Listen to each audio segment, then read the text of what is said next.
So I'll call the June 16th, 2026 meeting of the Wakefield Conservation Commission meeting to order. First order of business is a roll call.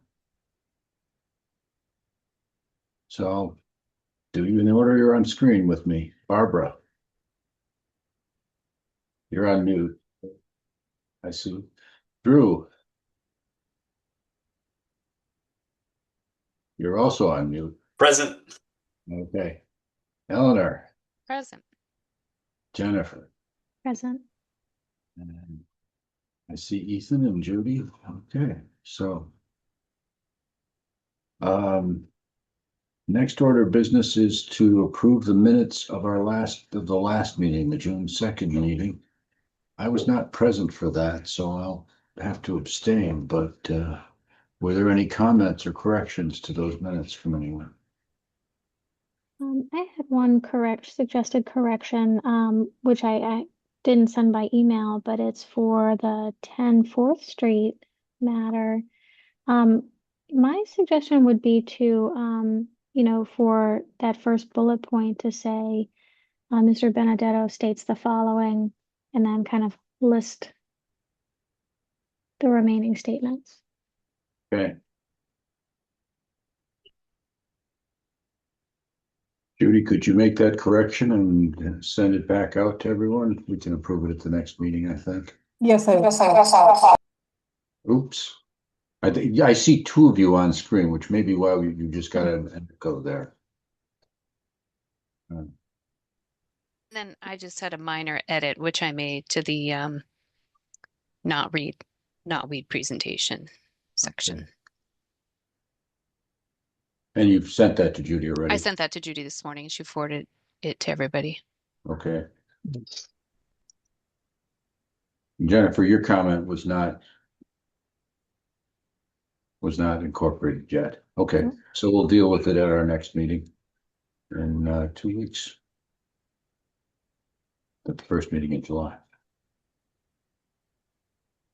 Okay, so the next matter would be the DEP 313652 PAC self-storage of Wakefield, Coast Capasoli at 50 Quantico Parkway. I'm guessing Mr. McGrail is the representative here on this one. That's correct, Mr. Chair. Good evening. Hi. How are you? I'm doing okay. Good. Good evening to commissioners as well. For the record, Attorney Brian McGrail for the applicant. Mr. Chair, members of the commission, I'll be extremely brief tonight and simply provide a status update and request a continuance, and you'll understand why as I go through this. As the commissioner is aware, Mr. Renault, the town engineer, is currently reviewing our stormwater submissions along with correspondence submitted by R.J. Kelly, the owners of the neighboring property located at 100 Quantico Parkway. Received correspondence from deluge of correspondence from us and the abutters, and Mr. Renault is in the process of reviewing that. He appeared at the Zoning Board of Appeals to discuss it briefly the other night, and as he explained to them, in order to complete his review and provide his findings to both the Board of Appeals and your commission, Mr. Renault has requested additional test holes be performed on the property. We're happy to accommodate Mr. Renault's request, and we anticipate that the test holes will be completed shortly, either later this week or early next week at the latest. Accordingly, I respectfully request that the matter be continued to the commission's next regularly scheduled meeting. I understand that may be July 7th, although I'm not certain of the commission's summer schedule with the 4th of July holiday, vacation schedules, etc. So I think before you continue this, that has to be discussed and worked out. In any event, we would request a continuance to the next meeting that will hopefully allow time for the additional test holes to be completed and for Mr. Renault to finalize his review. He did not think he could do that until he had the additional information that he's requesting. And again, we're happy to accommodate that. We're setting that up as we speak. If that time is not sufficient, obviously we'll be happy to request another continuance, but we're hoping that that time should be sufficient. Simple as that, Mr. Chair. Okay. I think we can continue to the 7th of July unless there's any objections from commissioners. And right now, July 7th is on our schedule. Great. I don't see it presenting an issue. The 4th of July weekend, obviously the 4th is a Saturday. Saturday, so a lot of people will take the 3rd. If the 3rd is a holiday, some will take a longer holiday, but I think we can probably still manage a meeting on the 7th unless folks have other plans already. I don't hear any concerns, so I would say we'll expect to see you back on the 7th, Brian. Thank you, Mr. Chair. Appreciate it. Thank you. So our next matter is request for determination of eligibility.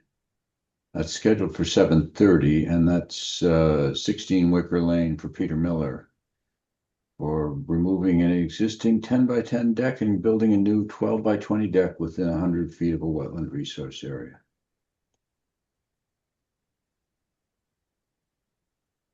Peter? Yes, that's correct. Hi, everyone. Hi, it's been a long time. How are you? I know. This is unusual, seeing a former I know. member A come back. former commissioner in front of the commission. Right. So can we start now, or do we have to wait until 7:30? Unless you. I'm good. I'm good to go, I think. I see no reason to wait. I don't think there's anyone else going to be speaking. Okay. Unless your neighbors are objecting to this. No, I don't think so. I think my existing deck is enough of an eyesore that anything would be an improvement. Okay. All right. Then why don't we begin and Yeah. save you a half hour of waiting around. Thank you. Well, I can make it pretty quick. I have a 10 by 10 foot deck and that I propose to replace with a new deck that has 3 footings that I will will use those footings, and I'll add 2 more footings that are, and then I will cantilever the deck out from 10 feet to 12 feet from my house. Mm-hmm. So it's just a matter of, in terms of disturbance, it would just mean, digging 2 new footings, and beneath from what I saw in your sonotubes for sonotubes, right? Yeah, for sonotubes. Right. That's exactly right. Will be sonotubes, and beneath the expanded deck is mostly, is a concrete area. Beneath, it's a walkway into my house, so most of the area beneath the deck is disturbed. Oh, good. So so I guess, that's good. So that is the proposed deck. Along the back lot line, there is a wall that goes down about 10 feet into the buffer zone and then onto the wetland. And I think so the area where the sonotubes are going to be dug is about 12 feet above the wetland line. So it goes down a very steep, and there's a 4-foot fence that is built on top of the wall because otherwise kids could fall over it and fall down 10 feet. So essentially it's a retaining wall with a 4-foot fence on top. With a 4-foot fence on top. So it's kind of nice because it kind of creates sort of like a nice little wildlife corridor that people can't, that people don't go into, which is nice. I think that Elaine and I know that Elaine and Ethan were out and walked the property, so they'll have something to say. But and everything at the top, at the top on top of the wall is just lawn and bushes, and I have a walkway. It's all disturbed. So I asked that. Yeah, that's right. So you can see that everything to the right goes down. Everything to the right, it goes down about 10 feet. Like off a cliff into the wetlands, and then at the top is all lawn and just what you would expect. And that's kind of about it. I don't know if there's a lot to. I don't know. So basically, you're going to come in looking at this image. Mhm. Additional sonotubes and the additional extended deck will be at the end with the stairs. At the end, Towards us. no, the stairs are on the near end of the picture. You can see Okay. you can very end. So Right. I will But have you'll be going two. out the other way, away from. Yes, away from that's us. right. Two new Okay. sonotubes to cover the additional 10 feet of deck, and then the deck will go 2 feet closer to the fence by virtue of being cantilevered over the with a 2 foot overhang, which my builder says he can do without and still take advantage of the existing footings. The existing sonotube and Yeah. and it'll be Yeah, the probably. same construction, the same kind of 4x4. Yes, that's what he said. He was plans to use. Yep. Okay. Looks pretty straightforward. And these are the three that are there are already on sonotubes. The stair just lands on a There's a concrete footing, and that footing stair. because that is, I'll replace the stairs, but I don't intend to. But I don't intend to. Modifying them.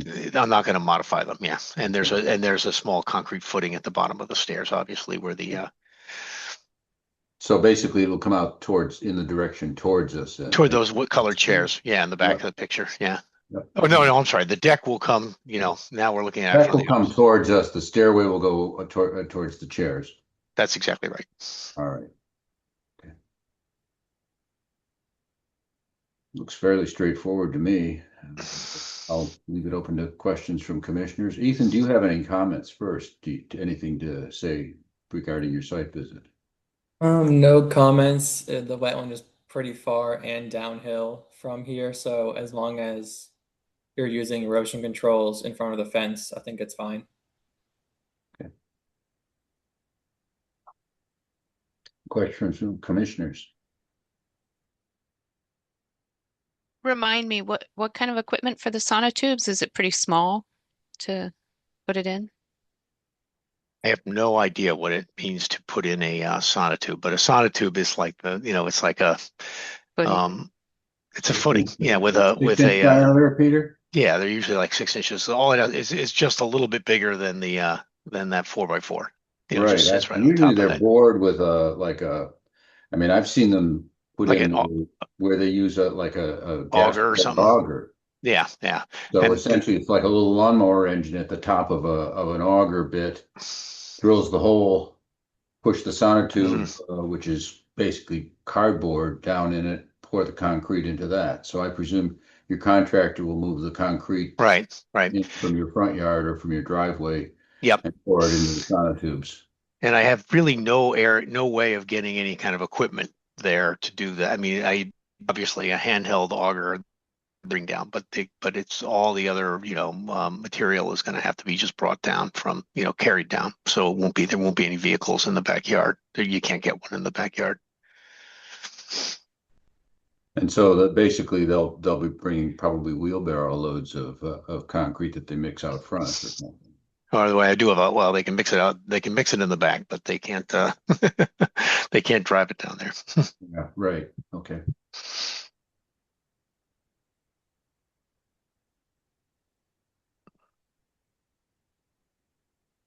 Barbara, you need. Oh, you're on mute. You're on mute. My children would be very happy to hear that.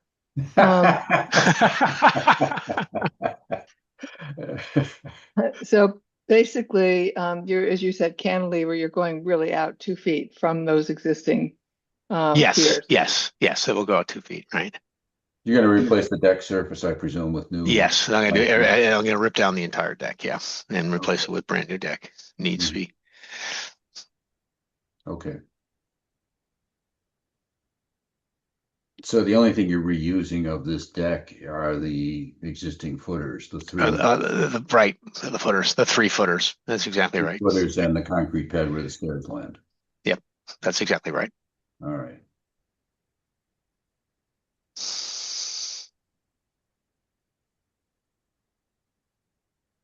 So it'll basically eliminate a little bit of lawn maintenance, but looks like there's other stuff. Yeah, you know what? Nothing grows back there because it's complete. It's the whole area is total 100% shade. Yeah.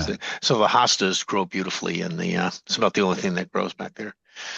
Yeah, it looks like you got a good crowd of hostas along that fence line. Is that a little swale that runs along the fence? No, that's a concrete pad. The fence is, that's a ribbon of poured concrete that goes all along the fence area. Yeah. So Does that capture water? Does that? no, it doesn't. There's no water that I've never seen water accumulate Mm, back there, meaning that when it rains, I don't, I've never paid attention, but I've never seen water pool there at all. No. The water just okay. flows over the top of the wall and down into the lawn and wetland area. Yeah, well, and if you go looking to the left of the fence, that's where all the big riprap boulders are. So Right. I assume that whatever goes over that little concrete ribbon, there's probably about 4 to 6 feet of boulder, concrete boulders that that have a lot of drainage in them. Mm-hmm. Did that come before the commission a long time ago, Peter? Or Yes, this came before the commission. Yes, when the house was built, it did. Yeah. Okay.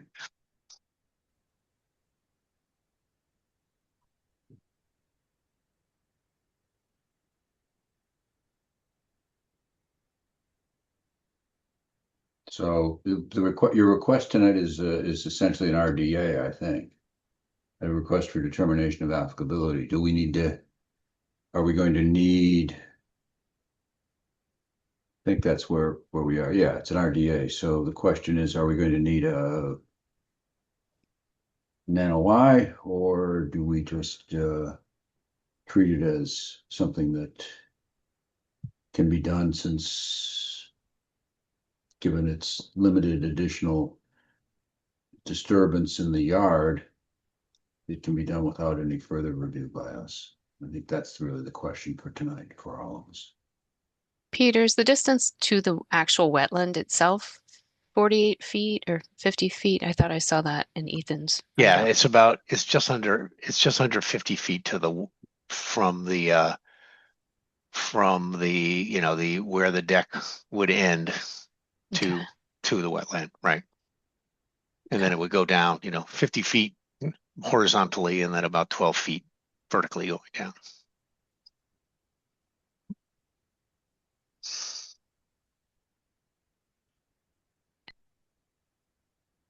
Yeah, To me, I it mean, seems like it's, oh, go on, go ahead. Jennifer.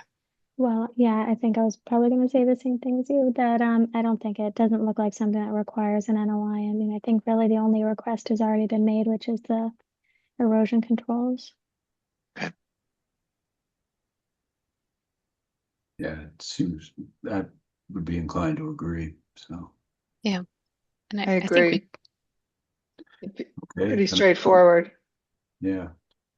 I guess we could use a motion to issue a negative determination of applicability here. right. I do think Ethan has the ability to put in a condition for erosion controls in the RDA. Yeah. So does that work, Ethan? And Ethan, can I call you just to figure out what kind of erosion controls I will need? Or will my builder know? He'll know, but I'll let you know. Some sort Okay. of silt stock or straw wattle is what we usually Okay. would ask. Yeah. Sounds good. Thank you. So I'll make a motion to issue a negative determination of applicability for 16 Wicker Lane, with the condition of adding erosion control. I'll I second. second. Yeah. Multiple seconds. So we'll call it Barbara.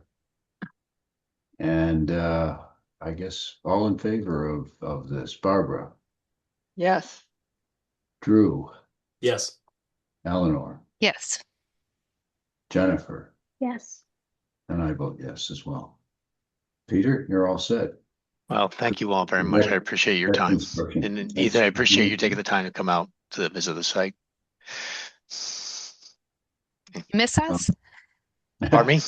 Do you miss us?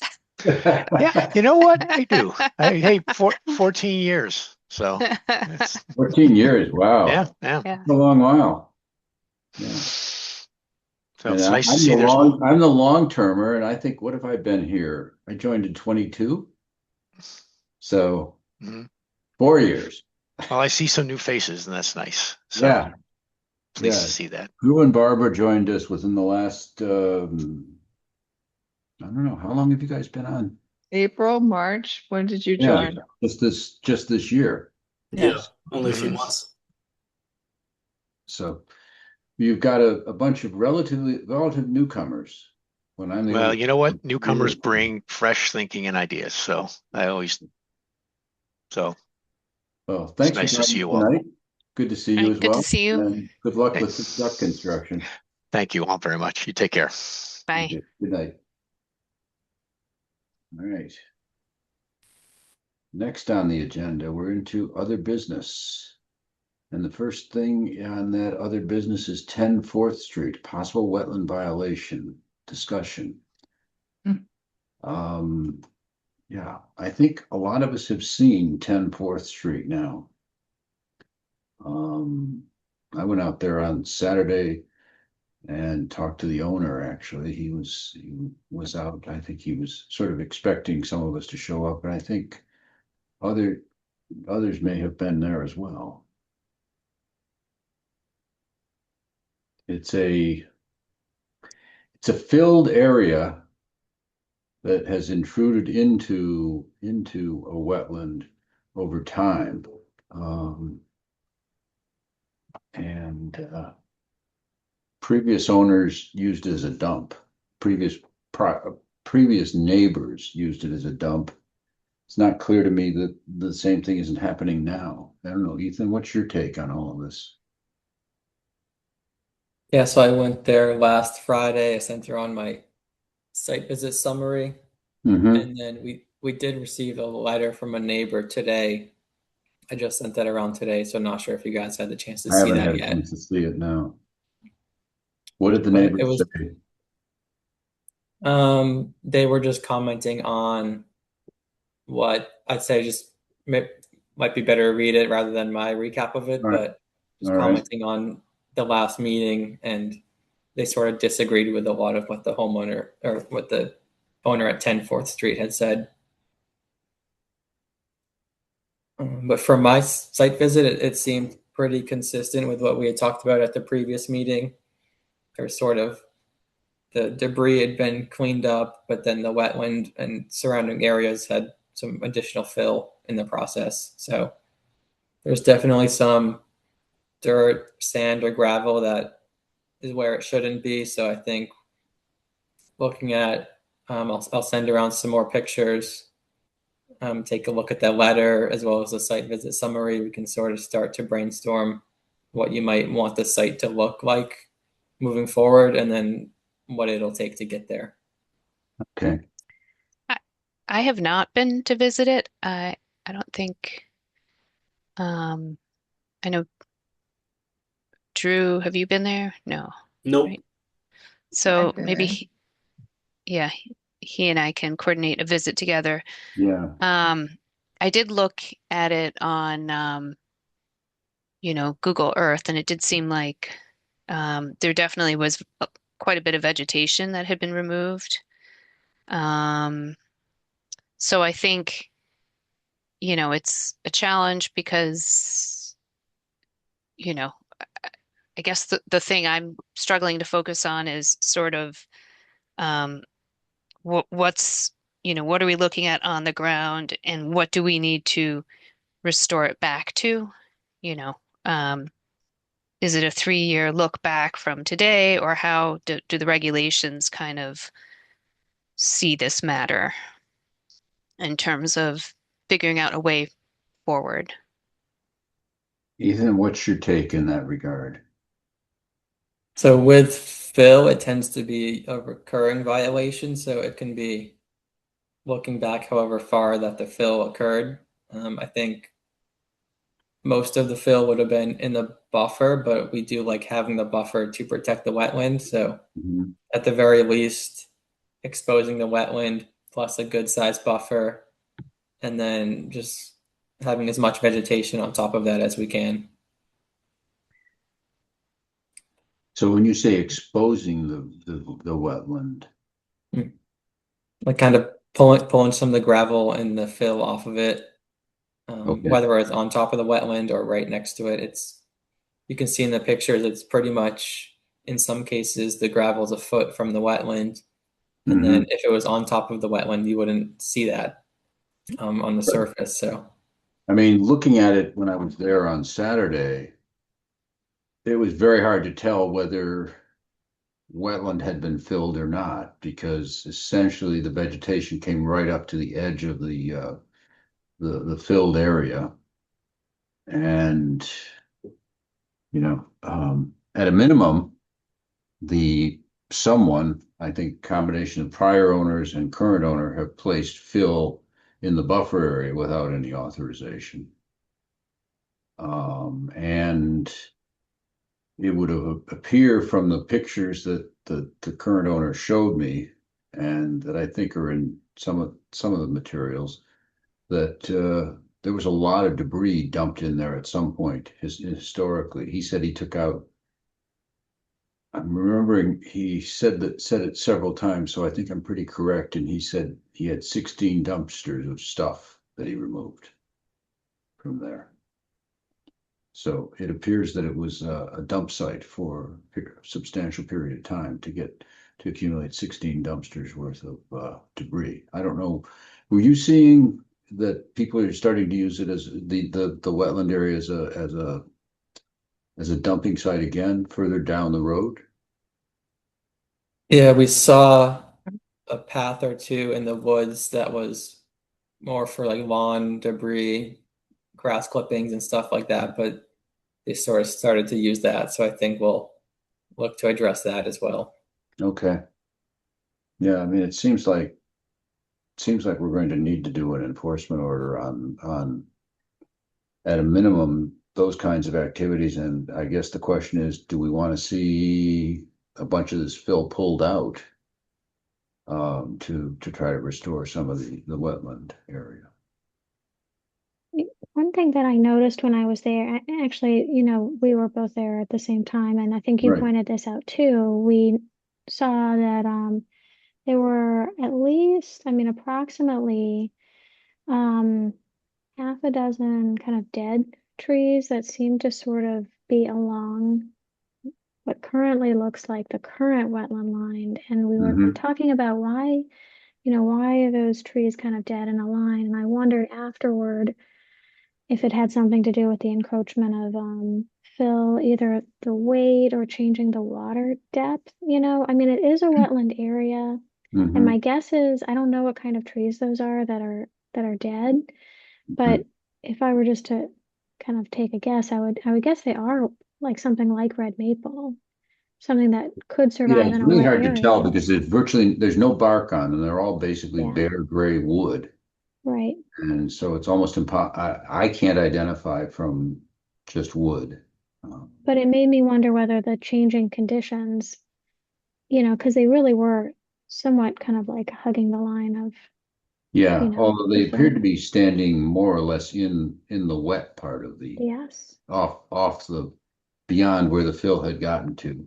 Right. But I mean, it could be that the water level keeps changing and that drowns their roots. It could have been that the roots got buried by the Yeah. fill. The weight In of the either fill. case, they probably need to be removed. Right. And potentially other trees along that line are at risk too. So, There is that possibility, yeah. Barbara.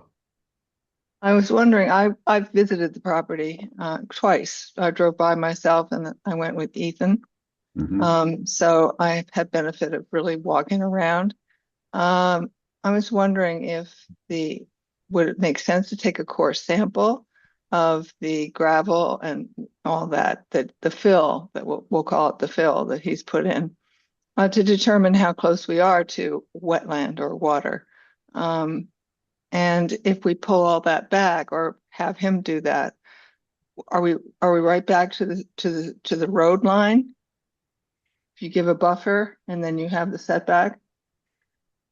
When I that Barbara, I was kind of thinking along your lines that we can't really determine where the wetland is without doing some kind of core samples and doing hydric soil because now it's altered and you really can't tell when, when things are gone on top and you don't have vegetation to give you clues or you brought in equipment, that could potentially alter the vegetation that's there.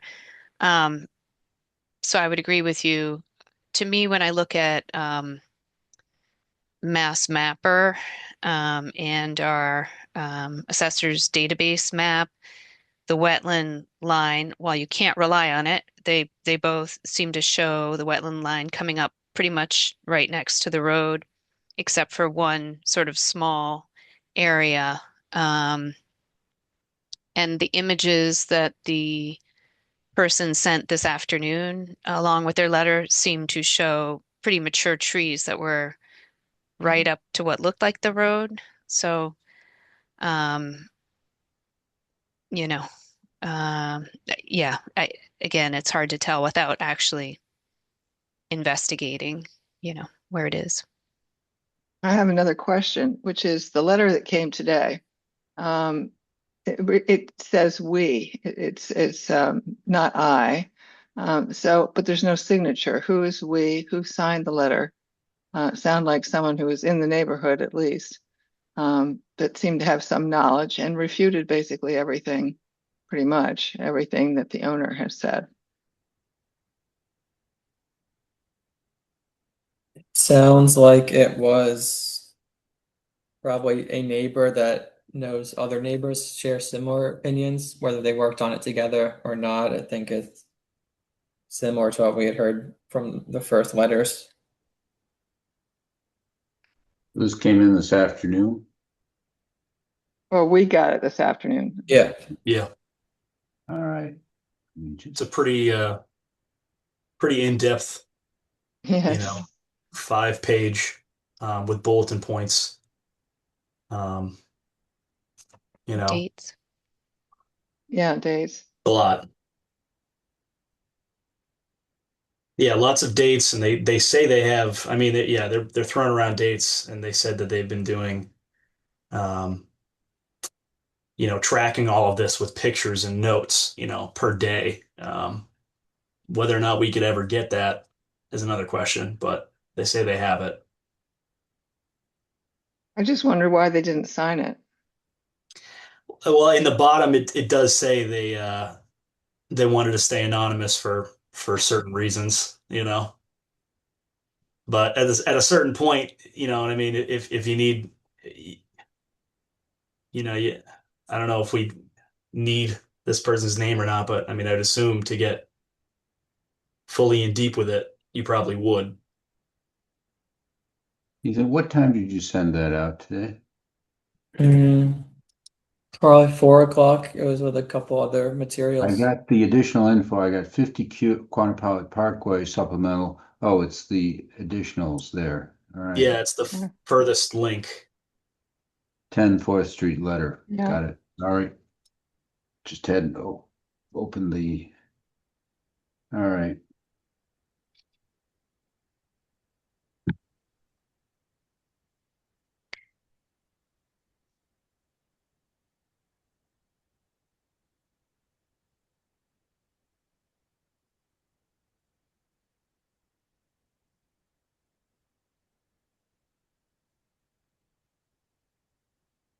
So in this case, we would recommend further investigation before we would issue any kind of a recommendation. Yeah, I think we're going to need. I think we're going to need. I almost think we need to have an enforcement that specifies hiring a consultant to do this assessment. Right. This is a rather. This is quite a contradiction to what Exactly. Dave said to us in person at the site. And Sorry. Go ahead. I was going to say just specifically this one thing that I've been reading that is supposedly this spring pushing 20 feet plus further into the wetlands area than when the previous owner had their little dump site. I mean, that's quite a lot of vegetation.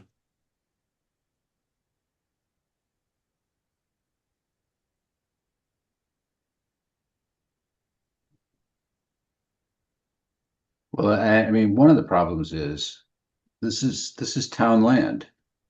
Yeah, none of This, this. this is not his land to manage. Right. And I don't know which town department is responsible for managing town property. But I think we need to ascertain that too, because I mean, while we are the conservation department, this is not land that has been transferred to the conservation department. This is simply town land, most of which appears from looking at the mapping to be wet, but I believe it's held by, it's in tax title. I the think tax title Ethan, property owner? Okay. I think that's what I looked up. Ethan, if you could confirm it. Yeah. Um, Yeah, I think whatever we end up deciding, like once we have a concrete plan, they'll have to get permission from the town or the town council to actually do the work. it, So it would be the town council, I think, because it's not DPW land. So, so the council would actually have to act on any request to do anything, whether to remediate,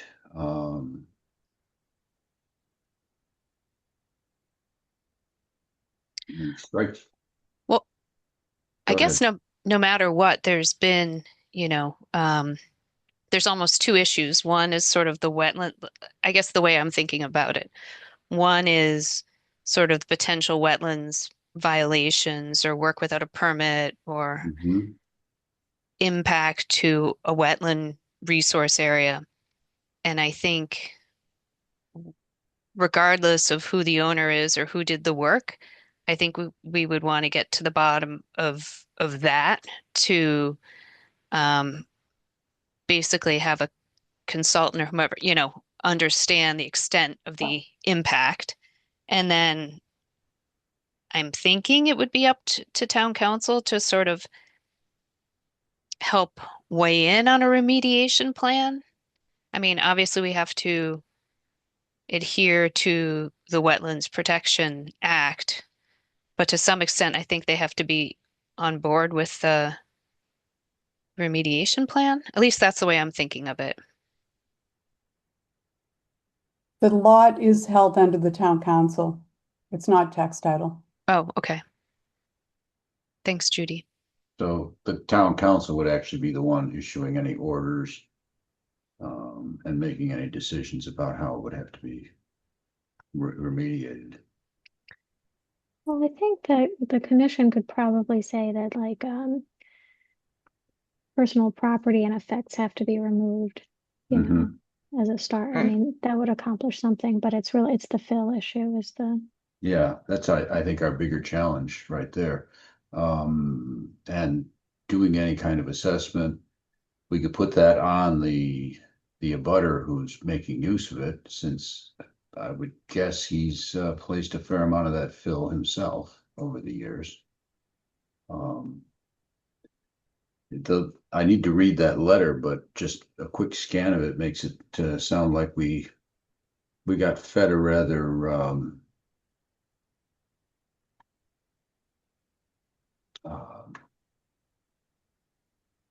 carefully concocted story. One thing we did find out when we went, Ethan, was that it's basically the street, the area, it's a family compound. Yeah, I got Brothers, cousins, aunts, uncles, they all, they're all in that neighborhood. They're all within striking distance, across the right. street, next door. Yeah,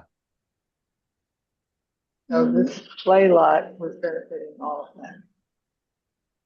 yeah. I mean, I think another issue that's not really our jurisdiction, but I think is a concern and maybe a concern for town council is you know, I mean, having that function as a place that people use for recreation with all of those dead trees around now and there was just an accident in Melrose, where a tree fell on a child, and it's just, and there's a lot of dead trees around there tilting. Certainly are. It's not really a place, I think, for recreation, and it is town land. Yeah, I mean, if anything happens to someone on it, the town's going to be responsible for that. And I seems to me that I can't believe the town's willing to take on that kind of responsibility. Go What, ahead. what about, I mean, Ethan, have we notified town council to say there is an enforcement matter that we're looking at? And, is that a possibility to just let them know, it's their property and we're researching it, and our first recommendation is whatever XYZ, to kind of bring them into the picture? Because I guess the only risk is you know, if there's filling, but town council comes back and says, "Oh, we'd love a playground there," well, that's not really an option under the Wetlands Protection Act, right? Yeah, I know So, that I know the town administrator is aware of it when it first came up, but I'll keep them in the loop. Did you get any feedback on it? No, we haven't really had any decisions like from the commission yet. It was just understanding what happened, and I think after the commission has a recommendation, that's when the council might look at it closer, if that's the case. But I'll look in the meantime to see what sort of process they want to follow. Yeah, I think it would be useful to understand if we go out there and say we want this fill removed and the swing sets removed and the area restored to wetland, and then town council says, "Oh no, we'd like to keep it like it is," that would be a problem. but at the same token, they, the work still needs to be permitted, Right. and it wouldn't, The town has a problem on its hands. I mean, yeah, this is unpermitted occupation of town property that's been probably going on for, you know, right. 20 plus years. And on the flip side, if the land was contaminated, you know, The town's got a problem in as that. alleged, we can't have typically recreation happening on that, or small children. True enough. Um, True you enough. know, If this was a dumping ground, and one photo that I saw seemed to indicate it was a pretty serious mess at one time. well, if there's like, I don't know, cars or just other things like, Lots of scrap material and piled up substantially. Yeah, construction waste. A lot of, yeah, I'm not sure there were any cars in there, although could have been hidden. They could be further into the wetland for all I know. I mean, Ethan, you said that there's trails leading into the wetland people are using now to dump yard waste. Does the town have anyone who manages town lands? I'm not sure there's anyone designated if it's just a sort of random piece of land. I don't think I mean, not too much. how big is the property that the town owns here? Can you tell us that? Or Eleanor, have you seen it as oh, on the tax title? I'd have to Um, pull it up. I think Most of it is. it's 5.45 acres on my Okay, my map. okay. It's So five and a half essentially a big, acres roughly. it's essentially a big triangle, and then right on the other side is the commercial property that they seemingly also are connected to. Could you share Yeah. that through? Show us what you're looking at? Yeah, I'm a hunter, and I have an app that actually shows me all the public boundaries and Oh, owners okay, so it's of not on your buildings. computer. No, but I can email a screenshot right now if you'd like me to. Okay, yeah, that would be helpful. Yeah, it's mostly the other side of the property is the river, and that's just like all wetlands and floodplain. Yeah, that's Yeah. the Mill River.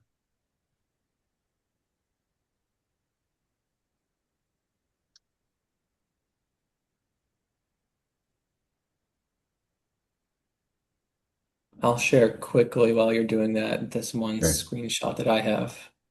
Okay, I'll look at.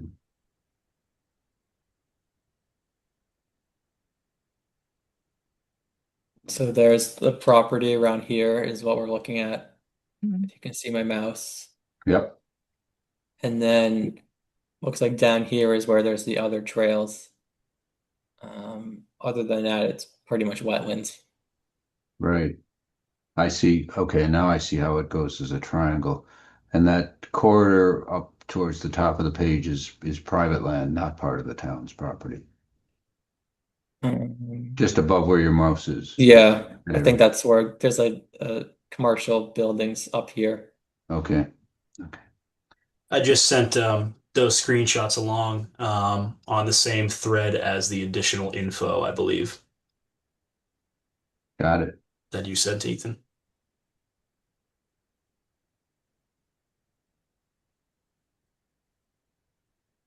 So actually, the town owns a substantial that property to the top of the page is also town land on the prior one.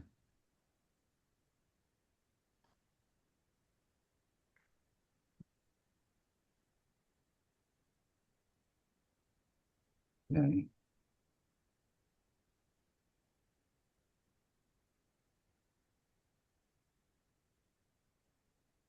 Hmm.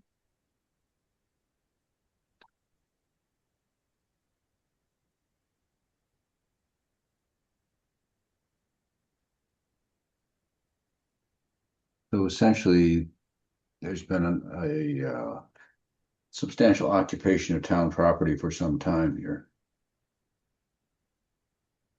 from the looks of it. It looks like that extra town parcel. It looks like quite a bit of the back lot there bleeds into that little stripe, strip section there. When you say the back lot, Oh, talking about like see how there's a second Town of Wakefield FCLTT. Benedetto and Sons Yeah. Inc. property at the top. And in the letter, they specifically mention that was actually cleared 100 feet closer to that property, and they could almost see it, on top of what was done already with filling.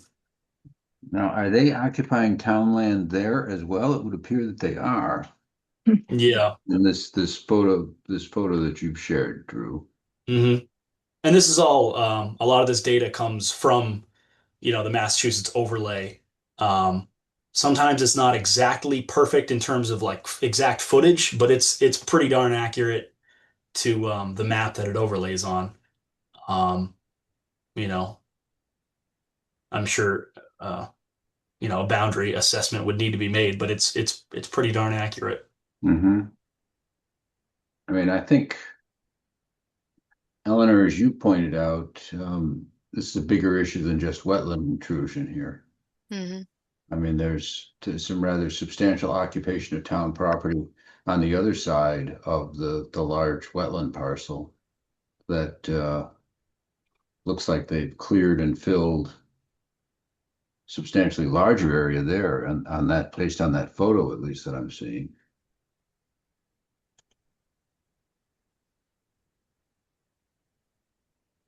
At the back of the Benedetto and Sons Right. property. Yeah, Mass Mapper shows the cars parked. Right. At the near the boundary between the two town parcels, essentially. Yes. Okay. Town of Wakefield FCL tax title, TT is tax title. Yep. So this was tax title and it is no longer. Mhm. Sounds to me like we need to have a conversation with a number of other people in the town about how best to manage what appears to be a rather substantial intrusion by the Benedetto family into town property. Am I misunderstanding things here? I agree. I agree with you as well.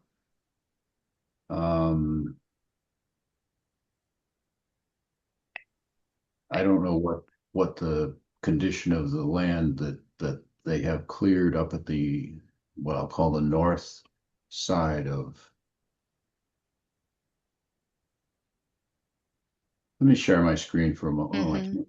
Yeah, can I share? I guess I can. Share. This one. I mean, if you look at this, thank you. This is town land here, in addition to the triangle here. Right. What we saw with Davy Benedetto's property is here. He has taken use of this piece of town property here and appears to have filled there, but it appears that Benedetto and Sons property here has intruded substantially into town property and done clearing and is occupying it with vehicles at a minimum. Is that cement? I've no, what did Benedetto and Sons, are they a concrete company Do some digging. or excavation? Well, let's find out.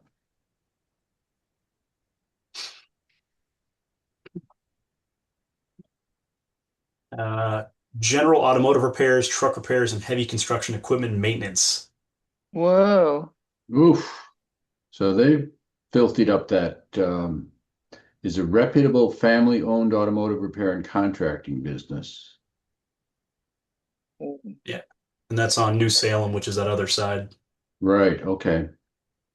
That often means oil spills and all kinds of other unpleasant hydrocarbon petrochemical mess. Agreed. Yeah, that could well be what we've got on town land here.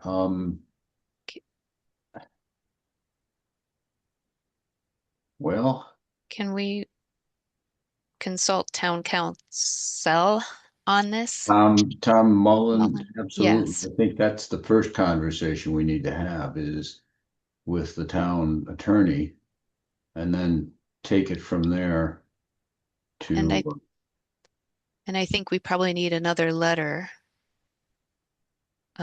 regarding the other parcel. this parcel. Mm. There's that, but then at the top of the page, This one. yes. And then the intrusion here. Yeah, that's Yeah. a separate.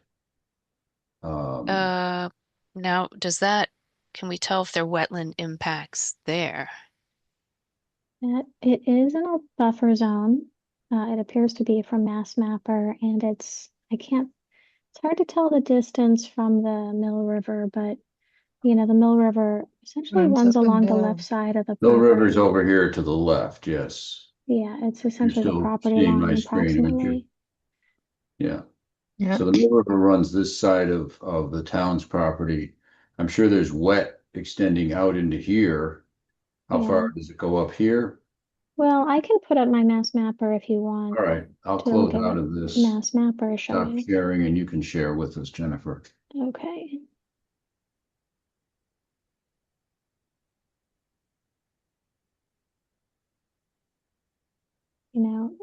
Yeah, so here's the area we started with, and then, I think approximately here is where the carve out is. Is where And, the what is? The kind of extension of the parking The park area area that is, intrudes into town lands. yeah, So the town approximately here. owns basically all of those parcels there on that, what I would call west side of this. Benedetto's own the property along Azarian Court. Yeah, That's, okay, it that's will, town. And this the next is, parcel to its south, that is also town. yeah, I mean, all these parcels here, They're all sort of 0 Preston Street, huh? That, yeah. yep, And yeah, I mean, you know, Mill River here. mm-hmm, So, but you know, again, wetland right along the property line between these two right, parcels, that right. area, river. So this is, it's all within floodplain as well. Yeah.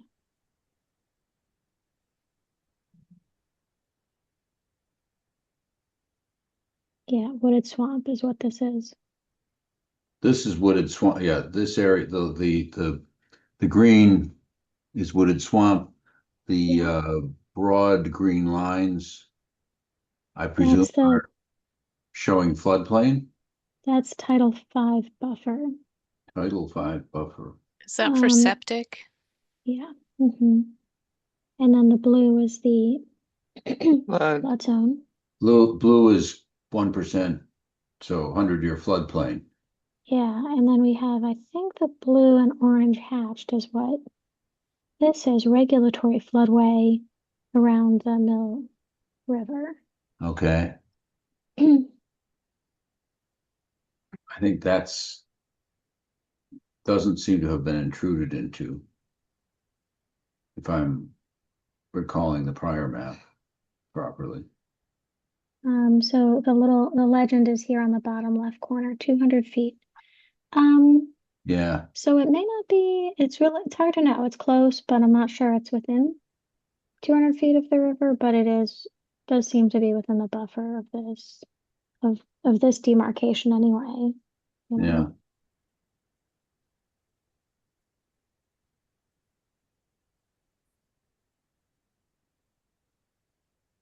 I think we're gonna have to have a meeting with Tom Mullen at a minimum and discuss it with him.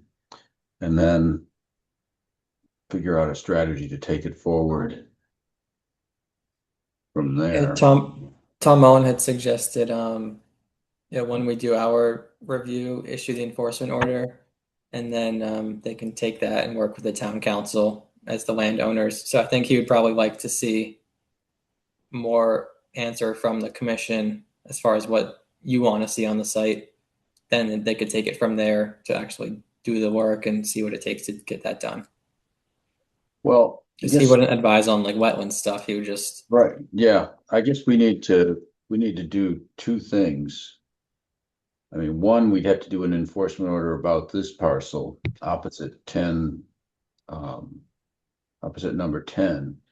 But additionally, there's that area at the back of the large Benedetto parcel on the north side, which would appear to be intruding into town property. Now, I don't know if it was ever mapped as wetland or not. I mean, based on what Jennifer has shown us, it may not be. So maybe But that's outside our jurisdiction it looks to me like it's within 100 feet, like it would be, a permit would be required to do to have that. done Any any work work by the in the town or buffer, anybody. Yeah. much less to actually occupy the town land and build a parking area on it, which is what they appear to have done.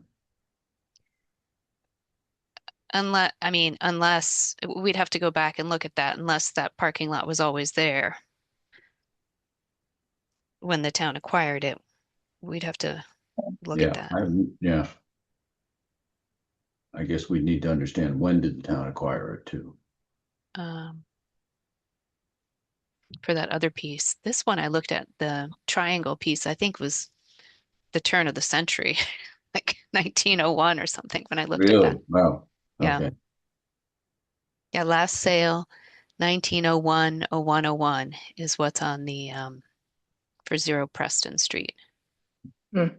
So that's the not only the triangular-ish parcel, but also the long strip that goes along That's the edge the of the wetland parcel. that other one was acquired in, it looks like 1972. The long, so the triangle wetland that has the 10 4th Street encroachment was acquired in 1901. The parcel that runs along the back in between. Could I share my screen again? Sure, sure. You guys mind? Yep. We can maybe just work from actually having visible. I'll bring it back. Yeah, or I can share it. Yeah, there it is. Okay, so you're saying, Eleanor, this parcel, the tax title property was taken. Is that me too, or is that? This one, it's actually two separate parcels, but the long one, along kind of running the long This one. edge. Yep. That was acquired in 1972 Okay. by And town this council. Yeah. And that one along the Mill River, it's a bunch of little parcels. okay. That was 1901. And this was also 1901? Yep. So a lot of this land has been town land for a very long time. Yes. I mean, I'm thinking 1901 is probably like a placeholder date. May well be, yeah. Yeah. January 1st, 1901. Yeah. It sounds like our records only go back that far, so we're going to treat it as that. So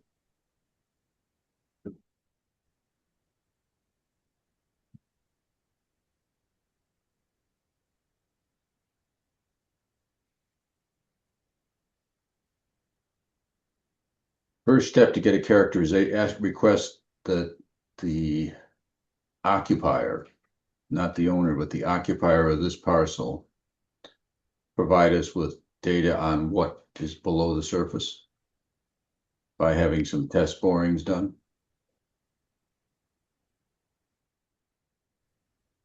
I would think that would be part of the enforcement order So we want to prepare an enforcement order that requires him to do that and then determine, but I don't think we necessarily want to tell him to remove it until we understand what's there.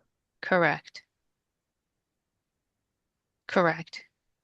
I mean, we do want to tell him that he's not to continue occupying it with children's play swings and a sandbox and all of that, because he's occupying town property for a private use. In addition to the fact that it's all within a wetland, what was a wetland area from what I think the evidence we've seen would indicate.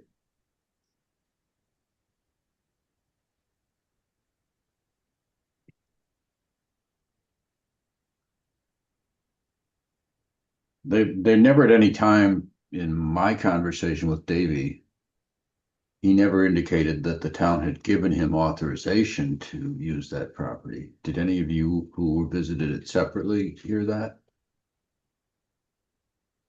I did not hear that. I heard the opposite. Well, what he said was, my bad. I should have applied, for all this work. So I didn't do that. Then he must have said that 3 or 4 times. Well, not only did he not apply to do the filling, but in addition, he was doing filling on land that isn't his to fill. But he didn't say that that was the case, but he was acknowledging that it was town land and that he should have filed before he did anything. The way he kind of said it.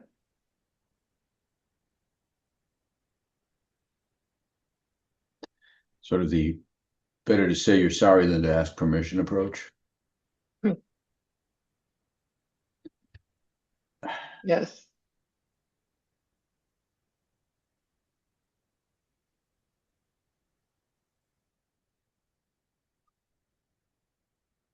Paul, what guidelines would the commission provide to, the occupier here, about like retaining somebody to do this work? I mean, is it something any engineer can do? You need a civil engineering firm that has some capability to do soil test borings and characterize the soil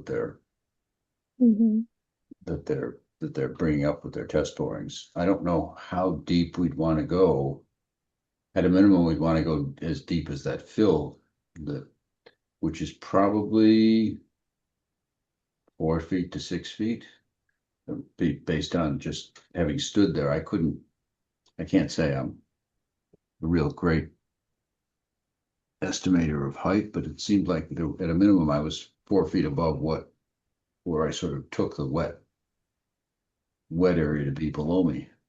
Right. But I mean, we'd probably want some soil under, right? Try to get into the real soil that's underneath.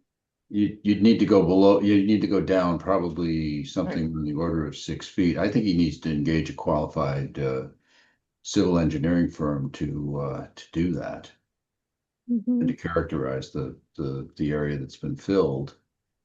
Are you thinking someone different from like a wetland scientist? It could be a wetland scientist if they have the capability of doing test borings, Ethan. You could They provide would them probably just dig. They would probably just dig the hole dig to test it. expose the soil and then do the hydroxoil test from there. Yeah. So I'm not sure the soil borings will give you the wetland line because it's sort of something you have to do a lot of different holes and kind of try to triangulate where the line is. Right. So I think a more of a wetland specialist is what you'd be thinking of. But if there's like 6 feet of fill, then they're not going to be able to, like, you need boring equipment to get down below the fill, right? I would imagine. Well, I wouldn't think there's perhaps more the than. order. Go ahead. Sorry, I wouldn't think there's more than maybe a foot of fill, but that's not uncommon for wetlands things to see. It might just be dig a hole to get to the soil and then take the sample, but I don't think there's that much fill over here. In this area here. Yeah. I mean, I felt like I was standing on something that was about 4 feet above the wetland areas surrounding me. Maybe I'm mistaken in that. Jennifer, what did you feel when you were there with me? I don't know. I was gonna say something like 2 feet, but I don't know. Okay. But I think I mean, I maybe think a the couple. answer. Go ahead. Yeah, I mean, a couple of people I think are still gonna go out to that area, so I mean, Yeah. they could sort of take a look.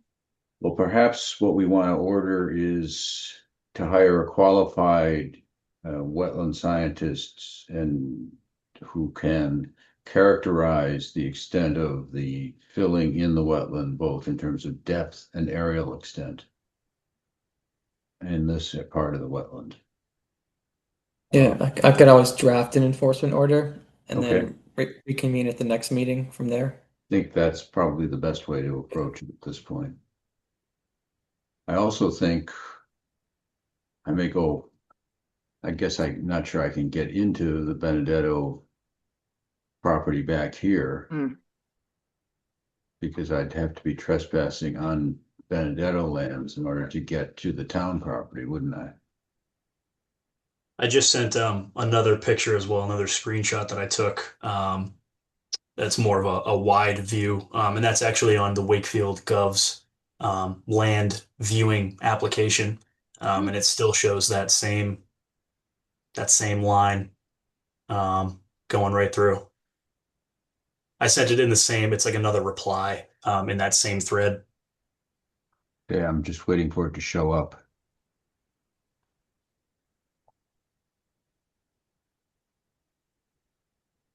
I mean, it should show as a separate email. Because you had 3 images attached to your email, right, Drew?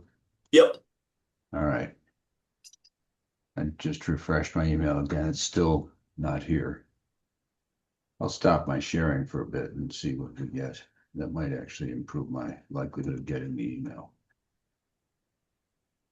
One thing he said when I was there many times was that the person that the other owner that he took property from left a huge pile of gravel that he simply spread around. So somewhere in there's some gravel, maybe on top of the wetlands directly. I don't know. He also said he put a tarp, a plastic liner underneath the volleyball court, sand lot, whatever you want to call that. So I don't know if he did that because it's wet under there, or if he's saying that he wasn't going to add to the wetlands by having a porous sand court.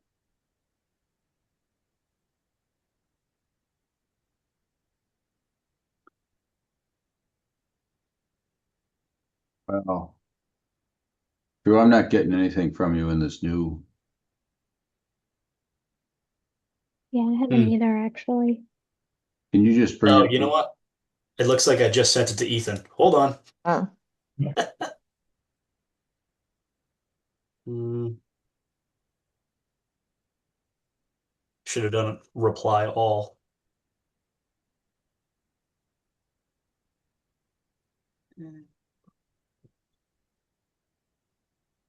There we go. Just reset it. Sorry about that. Okay. Give it a second to come in. Yeah. And I did look at Google Earth, and the furthest record they have back was 1995, and it looks like that back area was there as well. They did have a one from 1985, but it wasn't. It was too blurry to even figure it out. So it's been there for quite a while. Um, So talk me through what you just sent over. That is through the Wakefield website itself. When you click on their land map, it brings you to this specific website. Okay, these, That the parcel boundaries are, show us which ones are town lands. Yeah, And I'm gonna just share, maybe we can talk them through.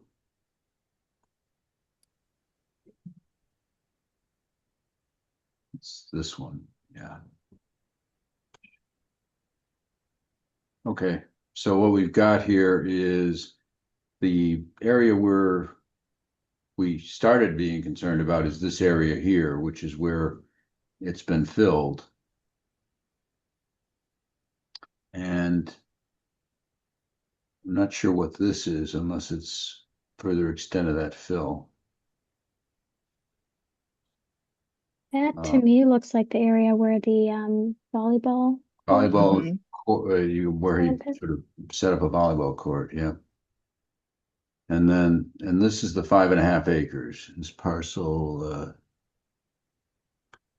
4.5 acres, sorry, that's parcel 8A, and then there's another 1.59 acres that is parcel 7A. And then there's these parcels here, which are also town parcels.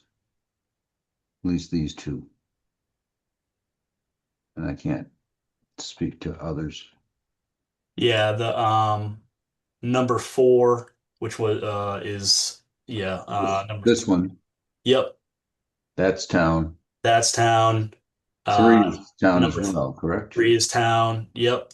Um, that other one that hangs a left that looks like an arrow pointing 195. towards. Yep, that one's also town.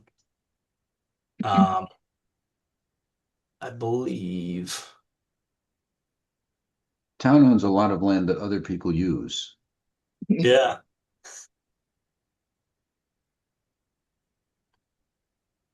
And 194 and 194B may or may not be.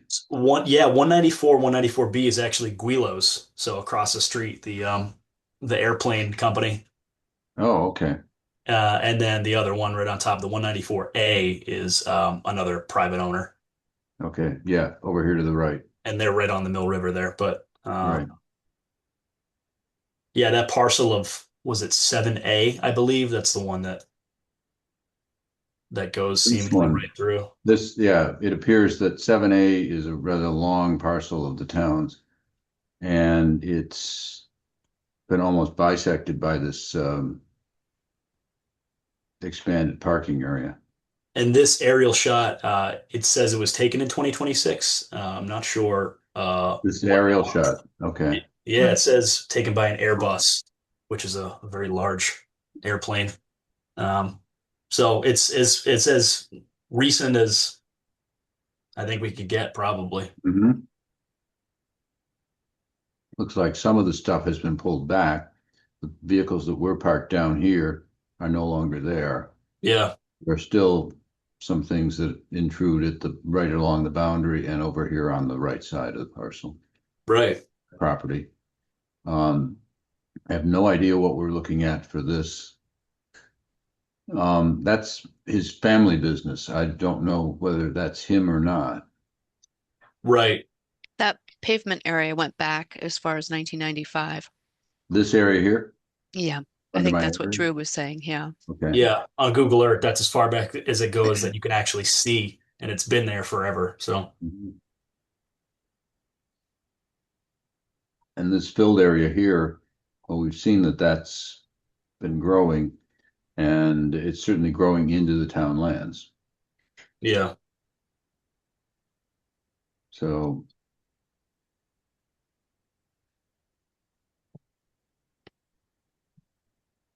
I guess I think what we're agreed to do is Ethan will draft an order, an enforcement order regarding testing of this as an initial step, and further steps to be taken after we see what's there. But at a minimum, the town ought to want to control its properties. I mean, it seems to me it's a bad idea to let people just occupy it with trucks and vehicles and fill that of questionable origin and not be concerned about RECRA, CERCLA, Superfund kinds of liabilities at all.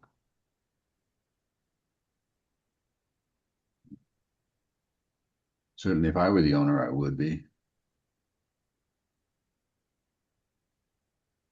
We seem to have lost Ethan. I think, oh, You Go just ahead. popped up. To I me, think, Oh, there you are. yeah, I'm here. Okay. What were you going to say, Eleanor? I wonder if in the past the commission has done some kind of PSA to just make people aware that they should not discard things on town property or other people's property. Um, we see that a lot, um, People including dumping at the stuff on their neighbor's property or dumping stuff on town property. more like town property. We saw it up at the Wakefield High School on the upper parking lot. True. People had just jettisoned, lumber and leaf bags and bottles and things like that. Hmm.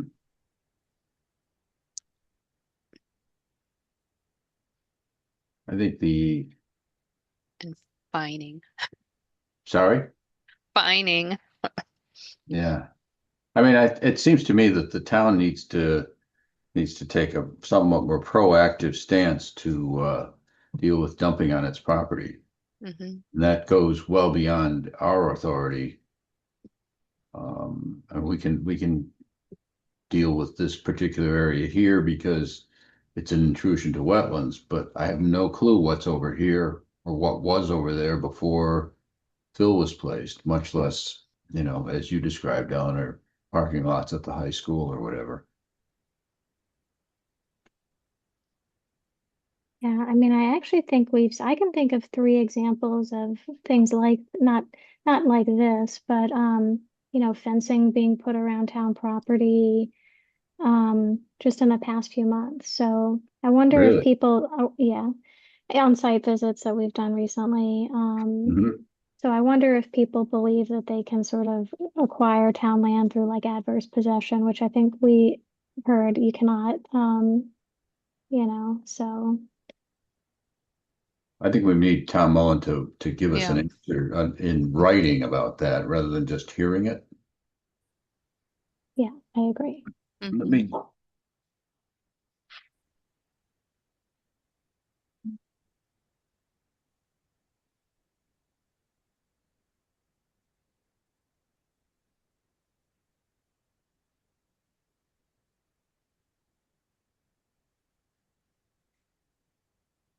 Jennifer, could you provide me with the addresses of the other parcels you've seen that have been fenced or whatever? Yeah. Mhm.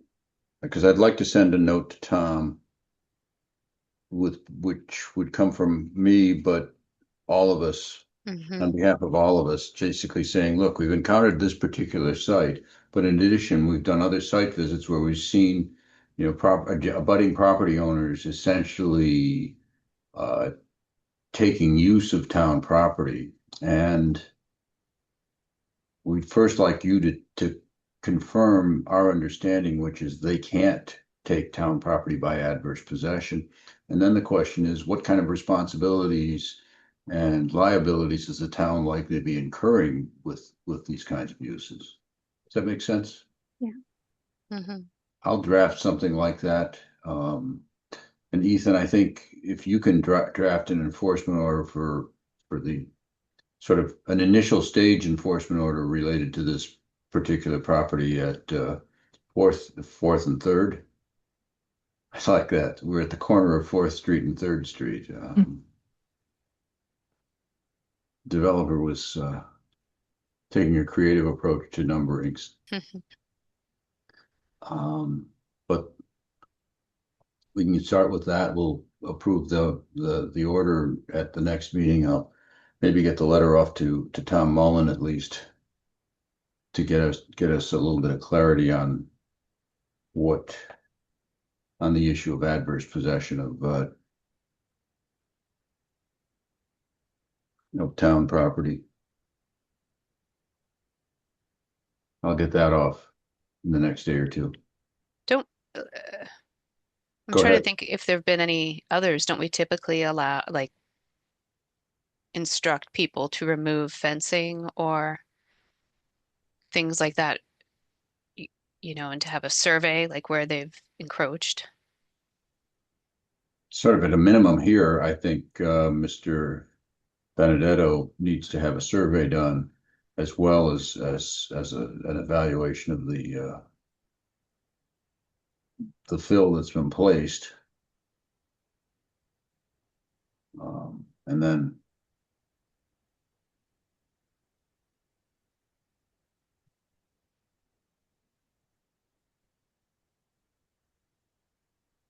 I mean, my only concern about this particular location, Eleanor, is what was underneath what he most recently put in. Given at least some of the photos that we've seen of it having been a rather messy dumping area in the past. I think ordering removal without having some kind of characterization, I think is potentially a risky position to take. I agree. So I think first step is issuing an order that tells him to engage a contractor and a consultant to help him characterize those soils and provide us with the reports on that, and let him know that we're expecting to issue further orders regarding addressing the fact that this is a wetland that's been filled, and that may involve removal or I believe we have the ability to amend an order as we go, Paul. yeah. Okay. That's So probably, as we get we could leave it as information, a somewhat open-ended order too. yeah, because we don't know at this point what we Right. would be restoring it to. Exactly. If it's a super fun site, Yeah, exactly. it, If there's a lot of it's contamination down below, we don't want to open it up. yeah.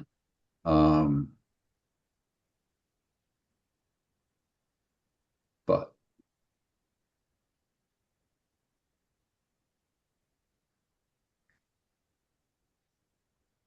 Ethan, you got enough to draft something for us? And then sorry, with respect to the other parcel The one above over here it, on the left? yeah, it's hard to know because maybe somebody's already talked to let's say for the sake of argument that parking lot was always there, they just Right. have been using it, maybe just a letter to the town or whoever, I guess the town administrator at this point saying, oh, in the course of our investigation, we noticed this matter on a nearby property. Can you take a look or what's, Yeah, what's the history what's related the to that? history? Is town council aware that's being used? Yeah. I'm gonna bet it's been a slow accretion of property there. Yeah, even to the right as well, behind that middle building. Here? No, a little bit more to the right, like but where that building is, it looks like This there's even one? right. Yeah, Something right, behind it. all in there Yeah, too. yeah, it looks There's like just a there's tree that's something blocking it. going in, yeah, going on in there. And then on the Right right off hand of side, this, there's a car. here, there. Yeah. Yeah, on the far right, looks like there's a truck still parked down there. Yep.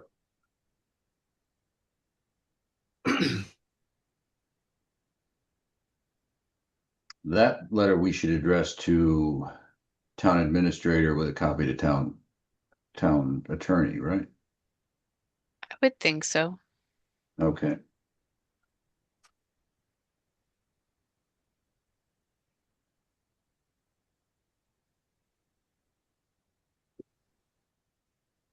think I'll And then Sure, I'll take a look at it, see if there's any more information that I can see before we do that. Okay. And if you can draft something for us to consider at our next meeting, we'll deal with all of the above. It's quite a mess we've uncovered, all just from looking at a small filling for a kid's play area, isn't it? well, wait a minute, go back to the map. Which map? This one? Do you have Mass Mapper up? Because to the left of that, oh, that's the mail. Sorry. Do you want me to pull? Yeah, bring it up because I'll stop sharing. I don't have Mass Mapper. Oh. I thought that's what Drew sent us. Filled up, but just to show you. Give me a second Sure. to share.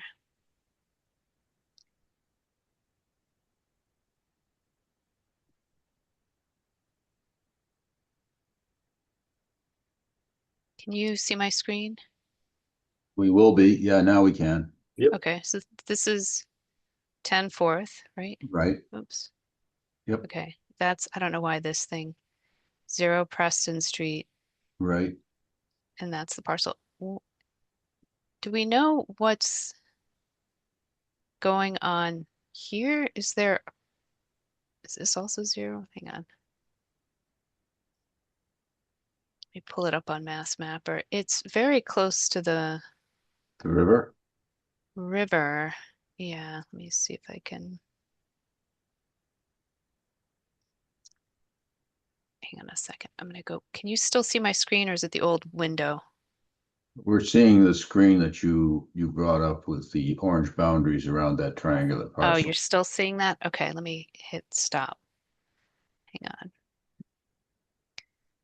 Wish there's a easier way to just share your screen. Oh, here we go.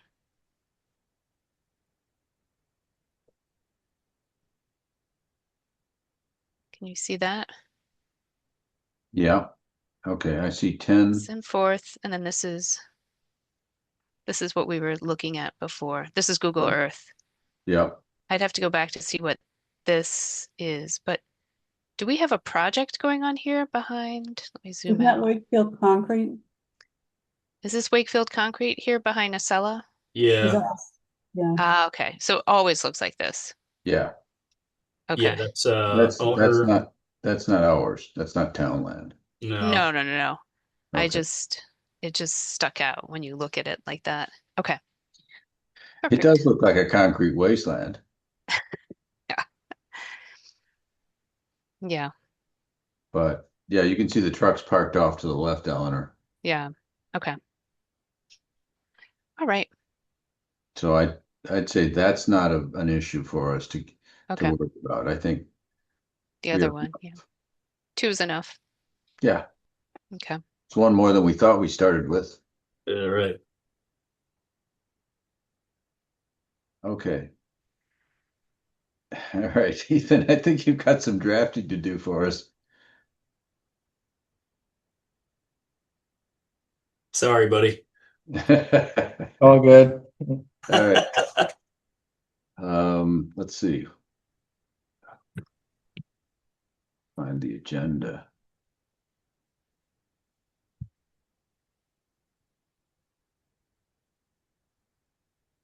That's good too, though. It gives us time to the rest of us get on site and then sort of just take a look at what we have and get on the same page before we make any decisions. Yeah, I think Eleanor and I are gonna make some time to go together. Right. Okay. But I think we're all in agreement that there needs to be an assessment done, right, by a qualified engineer, wetland scientist. Right. 100%. Yeah. Like, do we need to wait to do that? That's what I don't. I mean, you can draft it and we can approve it at the next meeting, but I guess the fear is if you don't move quickly, is there some kind of urgency? I think you're going to want that on the enforcement order if that's what you're doing. Well, I guess what I'm We're gonna want saying to vote is, on an enforcement order, is Yeah. what you're saying. Yes. so would we, He'll have to bring it back to us at the next meeting. okay, okay, You could circulate it in it. Obviously, it'll be circulated with meeting materials, so we'll have an opportunity to review it and offer any comments. yeah, but we want to make sure they leave things in place because we don't know what's there. Right, Ethan? Right. Mhm.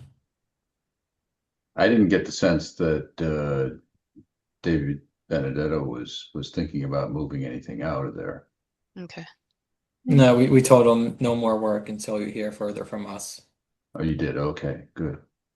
Yeah. No, I think an enforcement order can be issued, but is only valid, I think, if it's approved right by the commission. So, I mean, I think That's right. technically it could be issued earlier if we're, sure that we're gonna approve the content of it in the next meeting. I think I would definitely like to take some time to research the options for the soil testing just to see what's best. So Okay. considering, the fill is there and it's not moving, that's sort of why I was suggesting waiting till the next meeting. But you could issue it today, yeah.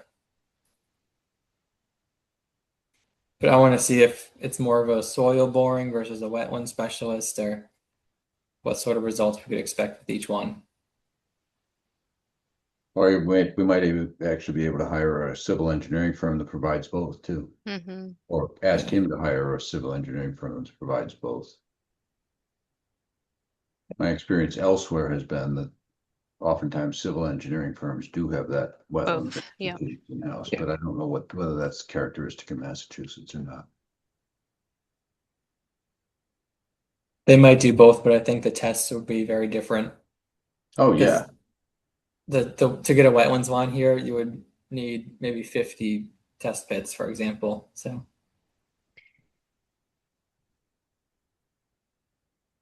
Just around the area of fill?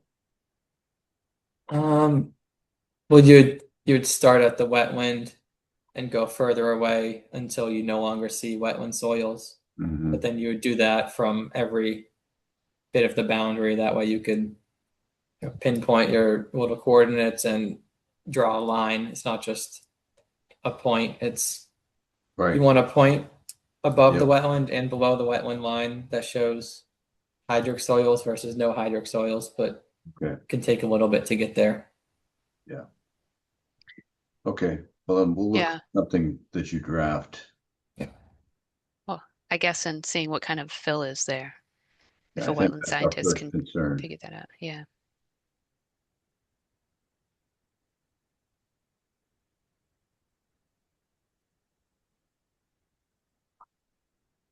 And then I think in the meantime, also considering what you might expect to see from the wetland survey and then what you might ask for. So is there a certain buffer, certain vegetation? Just thinking from now to the next meeting, what you might want to see on the site in the future. Right. I think we can look at that. I think it's also hard to know without understanding the alterations that were done.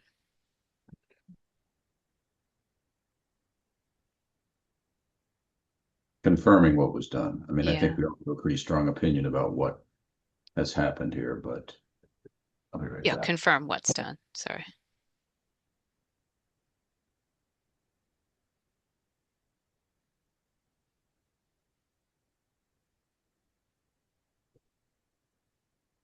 I feel like I'm not quite disappearing into shadows. Okay, anything further on this matter? All right, then let's move on. Our next element was wetland bylaw discussion.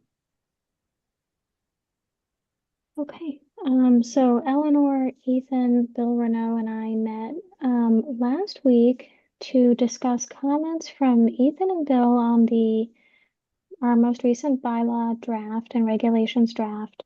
Okay, I can sort of quickly go through what those are, and then we can kind of talk about next steps. And we've decided on some next steps already, but I'll just do a little review and maybe some discussion about some things we might want.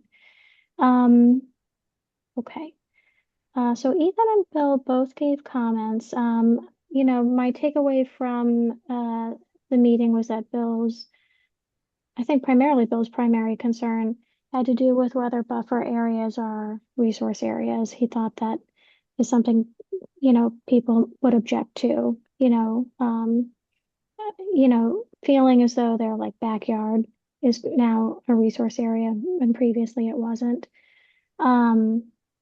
By making, again, buffer resource areas. So the MAC guidance is you can do it either way. You can list the buffer as a resource or not. And I think big picture, his concern was how people would sort of react to that, idea, and also concern about, again, big picture, he's concerned about, well, how writing a bylaw that will hold up through generations of conservation commissions, and doesn't provide so much latitude that it becomes overly restrictive or can be enforced in an overly restrictive way, or enforced in a way that's more restrictive than we might intend. right. Okay. Let's see. Okay. A comment about delineation of an intermittent stream. A little bit of feedback on definitions that I think will be pretty easy to address. I think, another big takeaway from the meeting that I had was, again, I think Bill would sort of like us to have a very stripped down, bare bones, bylaw, that sort of only includes information that's not redundant with the Wetlands Protection Act. I think my concern about that is that our draft that we have, I think is sort of informed by what other towns are doing, whereas I don't think we have examples of something that's just stripped down. He does like Linfield, but again, I do think that our draft is in line with how other towns and cities, format their And bylaws. Linfield's was not all that stripped down. I didn't think so either, no. It's funny because the bylaw itself, it doesn't like I went back and looked at it, and it doesn't even say, as far as I could. Oh, hang on. Lands within 200 feet, and so it's funny because they deal with the buffer area in the definitions or the resource area, and it basically says it's just in a different place, but under definitions, it says resource area includes any freshwater wetlands, marshes, wet meadows, bogs, swamps, vernal pools, reservoir ponds, et cetera, land subject to flooding or inundation by groundwater or surface water, lands subject to flooding, and lands abutting any of the aforesaid resource areas. So to me, that says the lands abutting the resource areas is a resource area. Think, Right. And an do we area, I think mean, an that's our area can be, intention?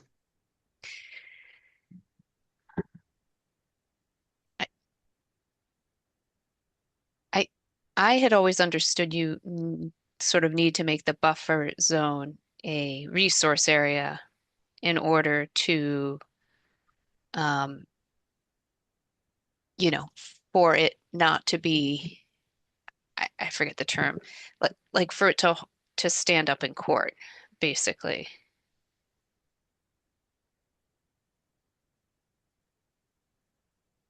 Because if you don't make it a resource area, then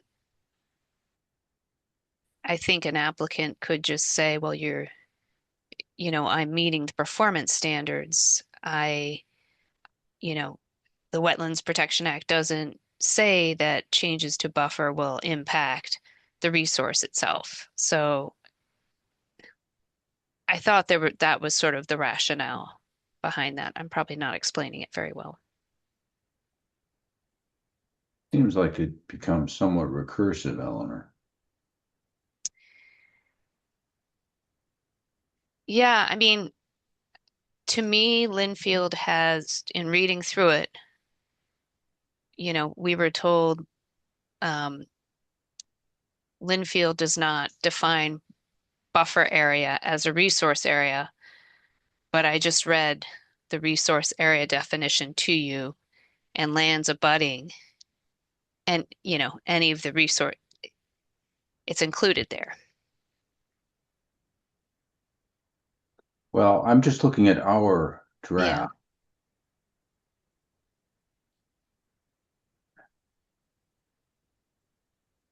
We take in lands within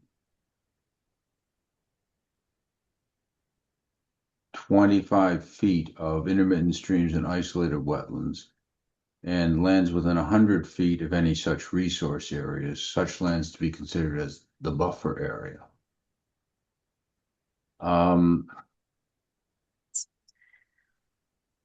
And those areas are protected under the bylaw. What we're not doing is imposing another buffer area on the buffer area, right? That's not our intent, but maybe that's the confusing part, and maybe that's why he likes the Linfield treatment better.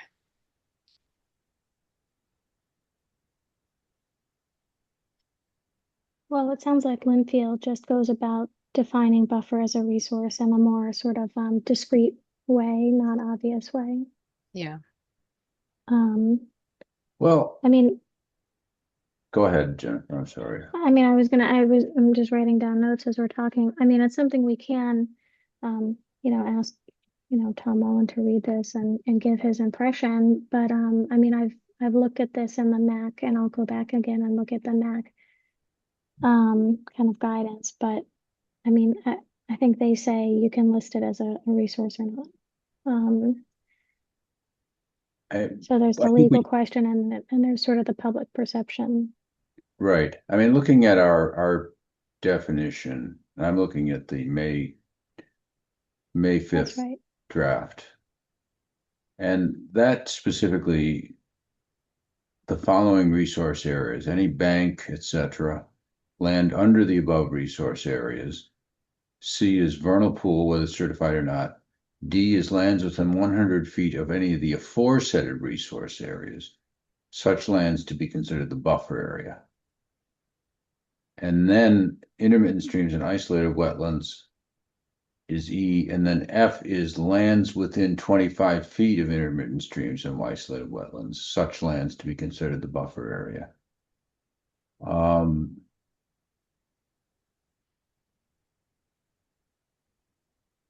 We're protecting all of those elements as well as perennial streams out to a distance of 200 feet as riverfront area and ponding areas. I don't see it as being all that recursive because of the way it's written. You know, we say lands within 100 feet of A, B, or C. Then we say intermittent streams and isolated wetlands in E. And then we say lands within 25 feet of intermittent streams and isolated wetlands. And that's our buffer area again. But I think we've been fairly careful not to.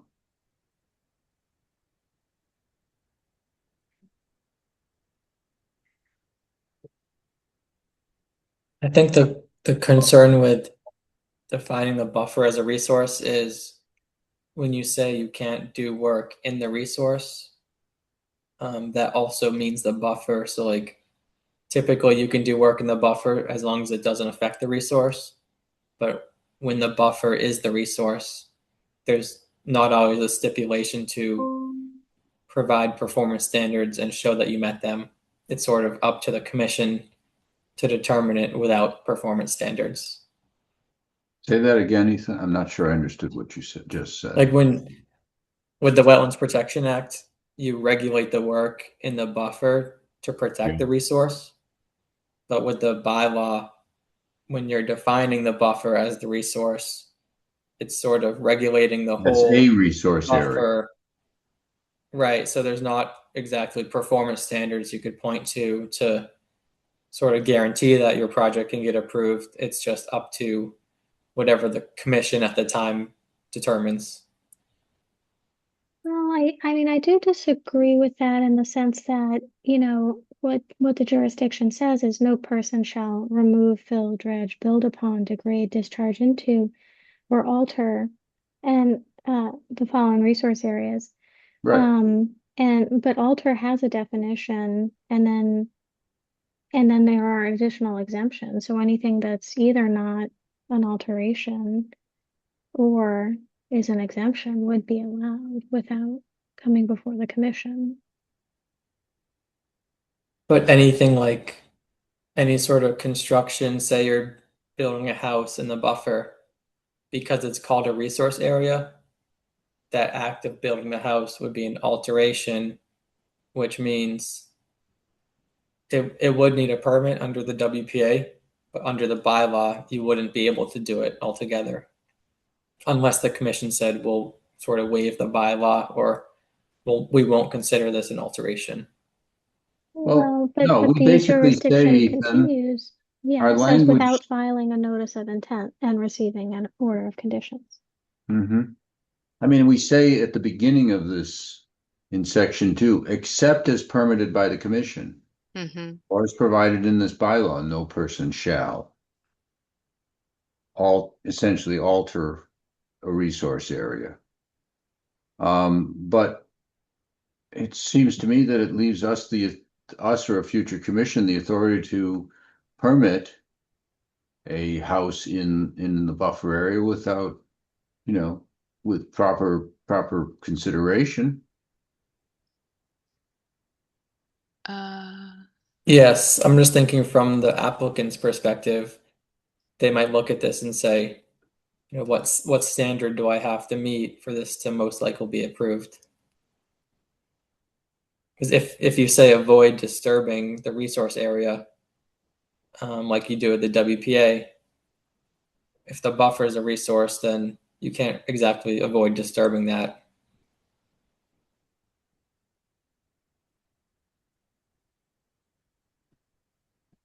Well, but I mean, that's where the performance standards are, you know, important. And our key performance standard is the 25-foot no touch, which, I mean, I think it is what it sounds like. It's a 25-foot no touch, and it's something that the commission has already been requesting of people. So we don't have a 50-foot no touch, a 75-foot no touch, a 100-foot, and that is also a pretty common performance standard that other places use. within defining a buffer and then having a limited no-touch area within that buffer.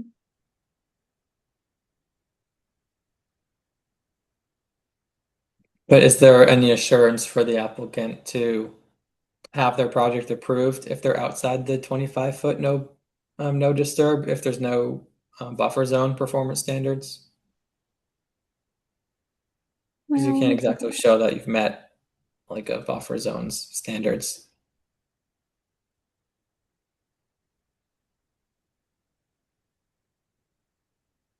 well, you know, I can, so here we might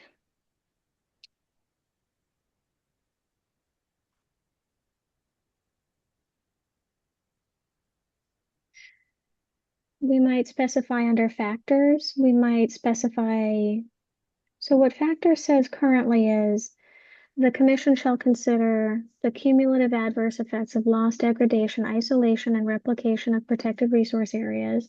So we might say they're wetland resource areas throughout the community resulting from past activities permitted and exempt and foreseeable future activities. In making its determination, the commission shall consider whether the proposed work complies with the performance standards and the extent to which the applicant has avoided, minimized, and mitigated any such effects through the special design measures, construction control, site conditions, or mitigated measures to prevent a negative impact on the resource area. So, I mean, one possibility would be to change those resource areas to wetland resource areas, which then, you know, kind of removes buffer areas from that.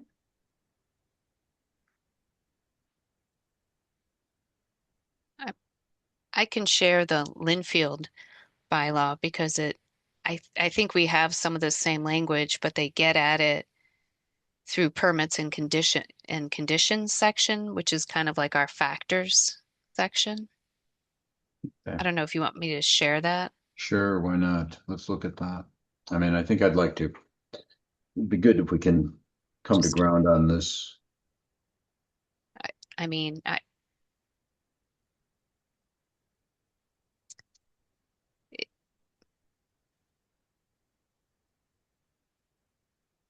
I think it accomplishes the same thing, but to Jennifer's point, it's a little bit not as upfront. But we in the definitions, which is down here, you have, alter, which is like ours, and then you have Mhm. resource areas, which includes lands abutting any of the aforesaid resource area, and then Basically, resource the same area. as ours. It's a buffer. They're just Yep. not calling it that. And then we have resource area values, which includes recreation values, plant Mhm. species, groundwater, private water supply. Anyway, so if you go back up to permits and conditions, it says, essentially we'll do a public hearing, we'll issue, when no conditions are adequate to protect the resource area values, the commission is empowered to deny a permit. For any of these reasons, failure to meet the design specs, performance standards, or other requirements, failure to avoid or prevent unacceptable, significant, or cumulative impacts. I think we have stuff like that already in our bylaw, right, Jennifer? Like this isn't Yeah, I mean, I think we essentially say two things, that the commission will consider performance standards and potential impacts. impacts. You know, I mean, it's the minimize, mitigate, you know, Okay. language, avoid, minimize, mitigate. And then section C, this is where it kind of talks about it sort of defines the buffer without saying the buffer. Lands Right. within 200 feet of rivers, lands within 100 feet of ponds, lakes, vernal pools. So whether certified or not, isolated wetlands and other resource areas are presumed important to the protection of these resource areas because activities undertaken in close proximity have a high likelihood of adverse impact upon those areas.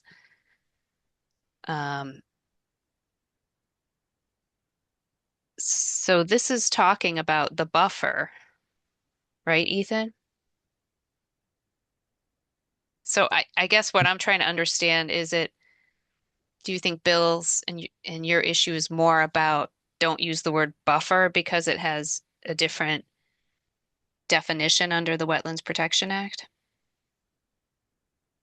I think it's more so that they're just defining buffer and resource in the same way. Either, I think because they're sort of regulated in different ways. One, the resource more strict than the buffer usually. You're either having to choose, both of them being less strict or both being more strict. So I think the result is sort of you protect the resource, but the buffer is just a little more strict up front, which is something you could do. It's just up to if that's something that you want to do, or I mean, it sounds like you've pretty much covered what you mean to cover, so it would work either way. It's just from the outside perspective or from someone submitting an application, they're going to want a more direct answer of what they can and can't do. So Bill was directing us to the Linfield bylaw. Does this, like the way it's organized and laid out here in paragraph C, do you think that addresses his concerns?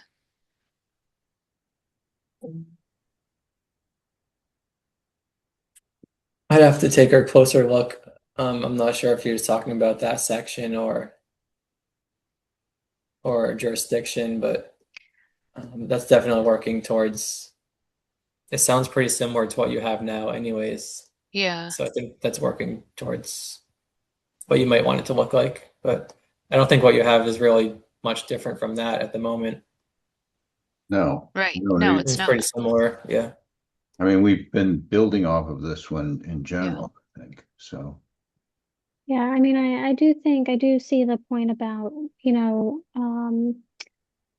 property owners wanting some assurance that, they can, expect to be able to build outside of the 25 foot. And so I do think we want to make sure, that the bylaw does that, because I think that it has been our intention. Hmm. A 25 foot no touch is a 25 foot no touch. There's not a 50 foot no touch or a 75 foot or 100 foot. I mean, in Yeah, my mind, yeah, sorry.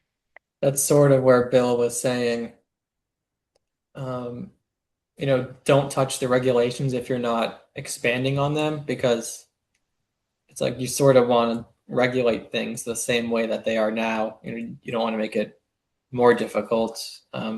Like if you're just talking about work in the buffer zone.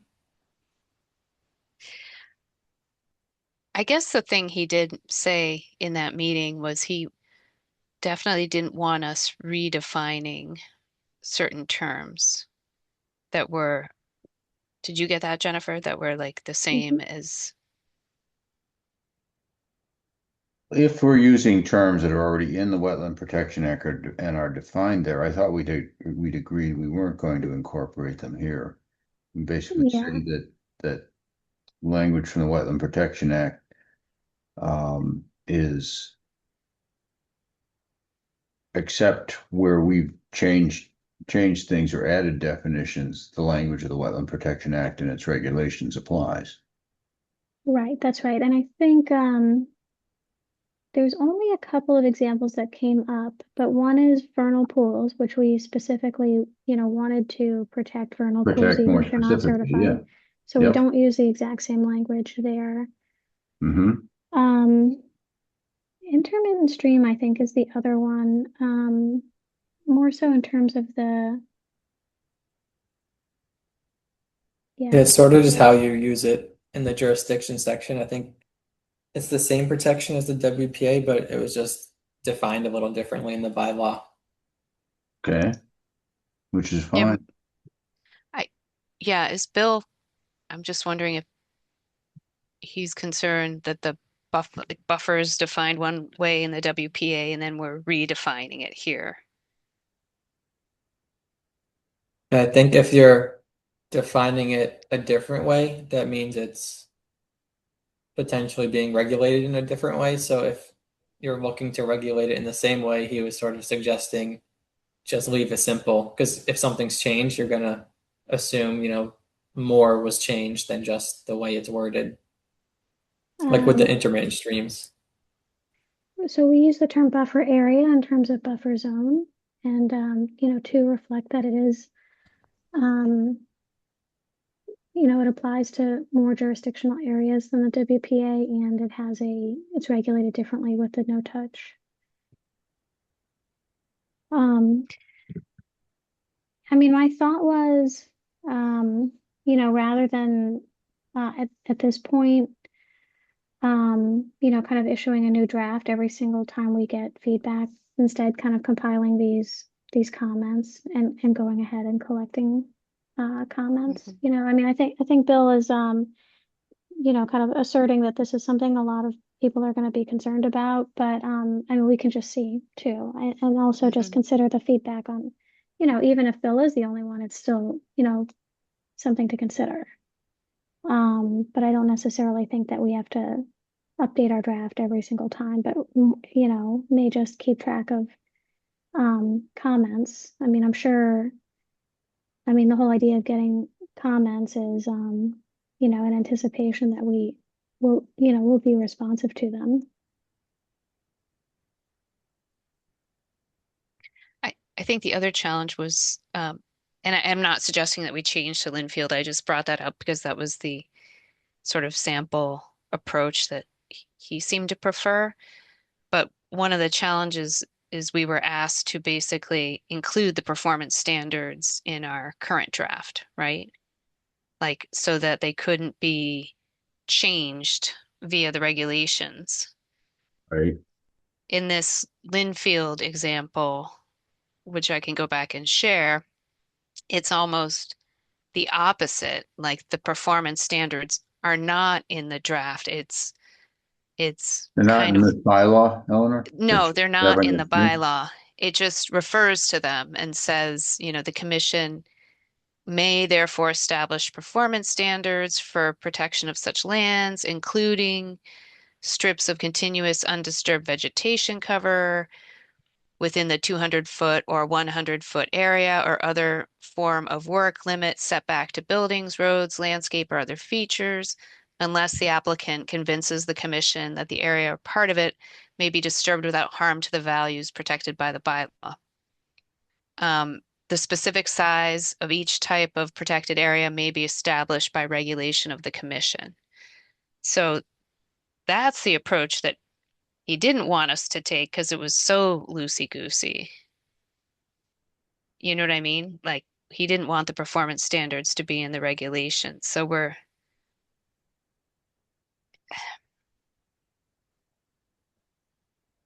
kind of, I guess we just have to respond to him because we can't sort of do both things at the same time.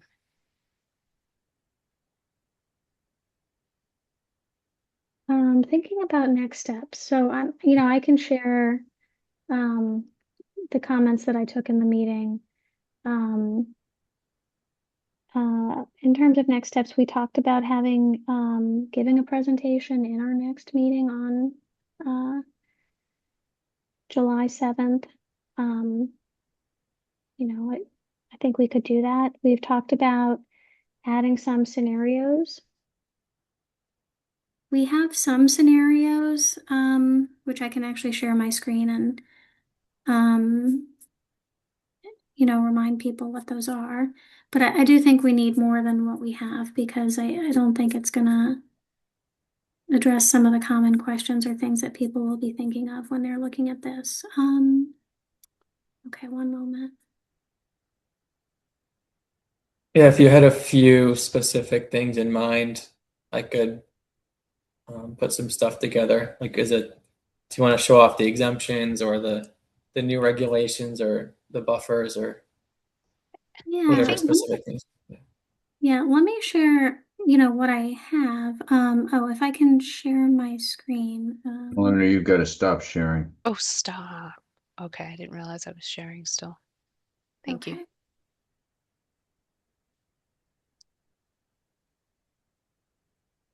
This was from an earlier presentation, and this is kind of, I mean, this is obviously a view of Lake Quannapowitt, because I didn't want to just select some person's house and put it up in our presentation, but it's kind of demonstrating the, the idea of, okay, if the work is outside the buffer zone, the orange line, versus inside the buffer zone, but not within the 25 foot, and then within, the 25 foot. And then a second example, involving a vernal pool, work within 100 feet of a vernal pool. But I think the types of things that, the questions that people are going to have are going to be things like, can I build a deck on my house? Can I enlarge a deck? Mhm. That's going to Yeah, the be common projects. right. Can I Right. put an enlargement on my house? I think it would be helpful to have scenarios that show an actual lot. I mean, it shouldn't be a house in Wakefield, but especially where Wakefield has smaller lots. So you could do a mock-up of if someone wanted to do an addition off the back, what the reality would be. I think that would be, because that's going to be the majority of projects before the commission are single-family homeowners. They're going to Okay. feel the most impact. Yeah. And I think also having, you had talked earlier in the process about inviting developers, maybe engineers who work on a lot of projects, people that may have been involved before. So it's not just friendly audiences. I think FOLQ and ESC are both certainly friendly audiences to the bylaw. And I think you need to have a more aggressive pitch to people that that may be opposed to it. Yeah. Okay, I'm just gonna write notes. So this was, I think this was put together by, I believe, Ethan and Aaron a while back. Kind of a timeline for working on this. So lawn to deck, house addition. Another thing that could be good to showcase that was something that Bill was talking about before was the ponding areas. I think Yes. that was one of the bigger changes. So Yeah, that's one of them. that Bill wanted a definition threshold. plus the minimum sizes. Yeah. Yeah, and actually I can follow up with Bill because I think the concern there is just that we don't want people filling in their small wetlands and flooding their neighbor's property. So, I mean, maybe Bill can give some feedback on what he would consider like fine to fill without checking with anyone. But in reality, I Yeah. can imagine that that's going to be very case by case because I can imagine filling in a very small, depression and actually flooding my neighbor under the right circumstances. Yeah. What I was picturing was on the opposite side, it's like how does someone know that this is an important resource? Like if it's just a little pond or just a little pool in their backyard, whether they're filling it or just doing work in the buffer, like how would they know that, this small pond is jurisdictional, but the tiny pond is also jurisdictional? Yeah. I think it's also important if you're making an example that even filling in a small area could flood the neighbor's property. If there's an area in particular where you could point to or an example, like an on-the-ground example of where that happened. Because I think it's a broad assumption to put out there, a broad thing for people to wrap their heads around. Kind of like a worst case scenario. Okay. Yeah, I would agree with Judy on that we need to show people how this might actually occur.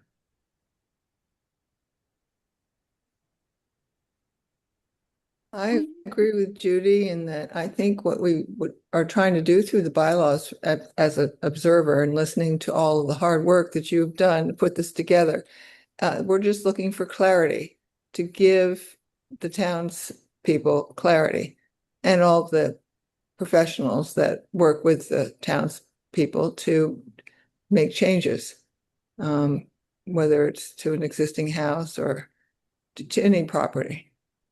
I think that the best thing we can do is create clarity.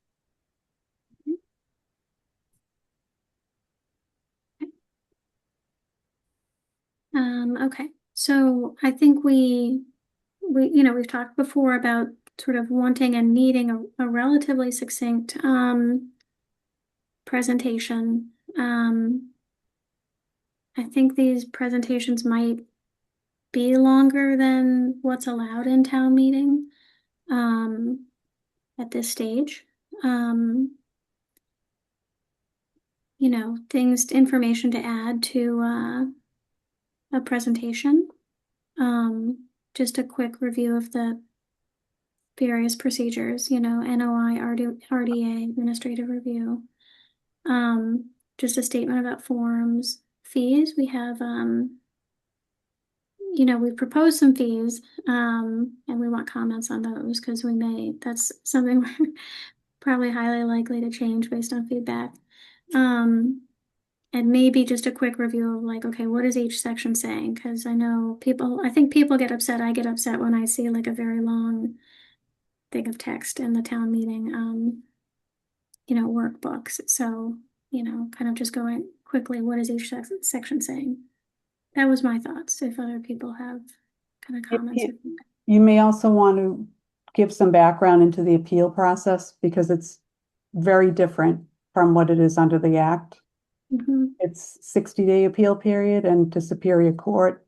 I don't even know how that process is going to play out.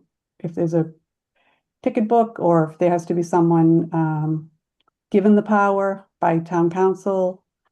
I mean, none of that has been talked about. How that will actually play out. Is a ticket issued, it goes to Superior Court? What is the actual on the ground process? And I think you need to be upfront about the appeal period. If their permit under the Act is approved, it's a 10-day appeal period, but under the bylaw, it's 60 days. So that's a big difference. Mm-hmm. Yeah. And it's not just, then you have to get on the docket.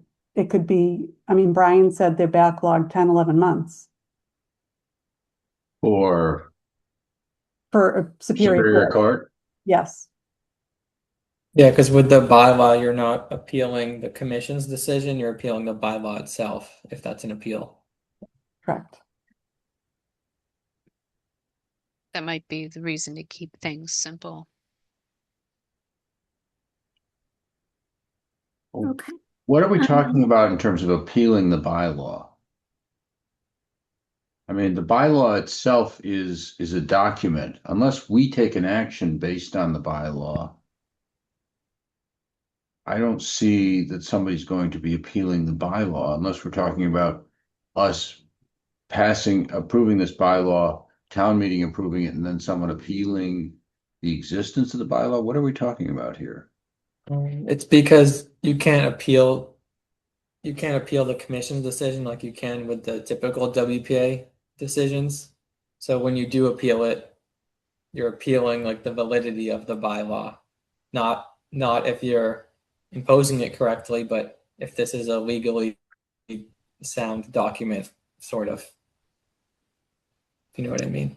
No, I don't get what you mean. It seems to me that either we have the authority to implement a bylaw, and the bylaw conforms with the Wetland Protection Act and other state enabling legislation, or are you saying that someone could appeal the mere existence of a term in the bylaw that protects vernal pools, for example? They would sort of be appealing. Well, there wouldn't be too much to appeal if you are aligning it with the WPA and the proper state regulations. It would just be if you're adding something that the Well, we're adding vernal pools and we're adding isolated wetlands.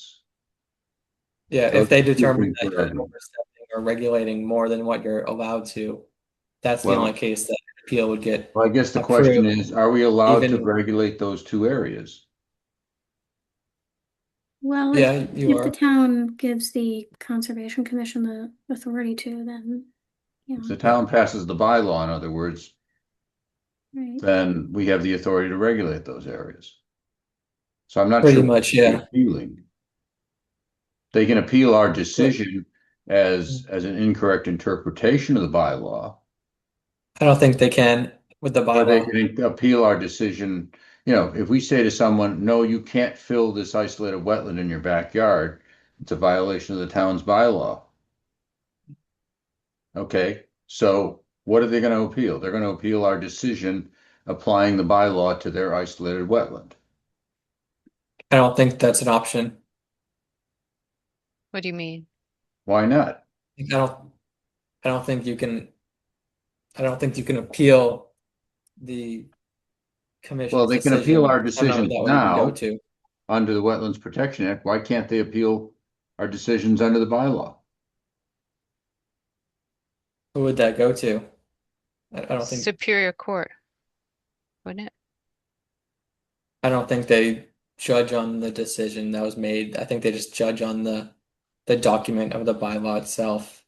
If you're regulating a proper document, I mean, almost none of these bylaws are gonna get appealed because they're written correctly and sort of based on the WPA.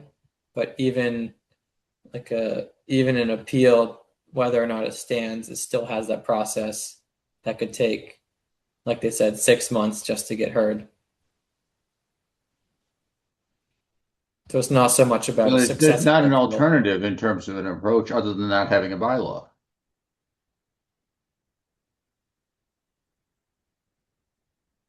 Is there?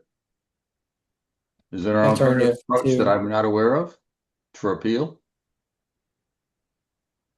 there's really no options to appeal the bylaw, from what I'm aware, unless you write one You mean into it. to appeal decisions under the bylaw? Correct, yeah. Can't you appeal based on hardship? Don't we have that in our bylaw? You can appeal like to the Oh, commission. It's not something you ever really Yeah, we see do often. provide for exemptions. And I believe that, you know, where, Then provide for where, waivers. Go ahead. right, and I think where other boards have made decisions that the applicant didn't agree with, they took the question to town meeting. I mean, that was the case with 50 Quantapowhat, was I think I don't remember, I think it was the planning board denied that project and they brought it to town meeting. And you see various little kind of projects on town meeting agendas. Is that how it would work with the wetlands bylaw too? I still recall. Well, I mean, it depends on how they, Hmm. you know, wrote their warrant. I mean, right now, you're right. The only appeal is to Superior Court. Well, I mean, I think this is something we can get a legal opinion on. You know, but I mean, Is there an currently, alternative approach, you mean, Jennifer? well, I think this question about, you know, can someone appeal the commission's judgment as opposed to just the bylaw itself? You Well, know, I think they can. They can yeah, take it to court and say we're not interpreting our bylaw correctly or something. right. But we do have the waivers and the hardship We have exemptions, we have waivers, we have waivers. Yeah. hardship. I mean, we're one of the few communities, Eastern Massachusetts, without a bylaw, and people are coming to us already with the 25-foot setback in their plans. Right. So, right, Let's and codify it.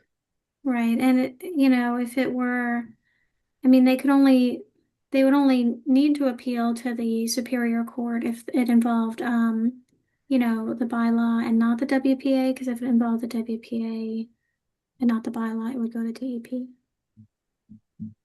It would be both, I think.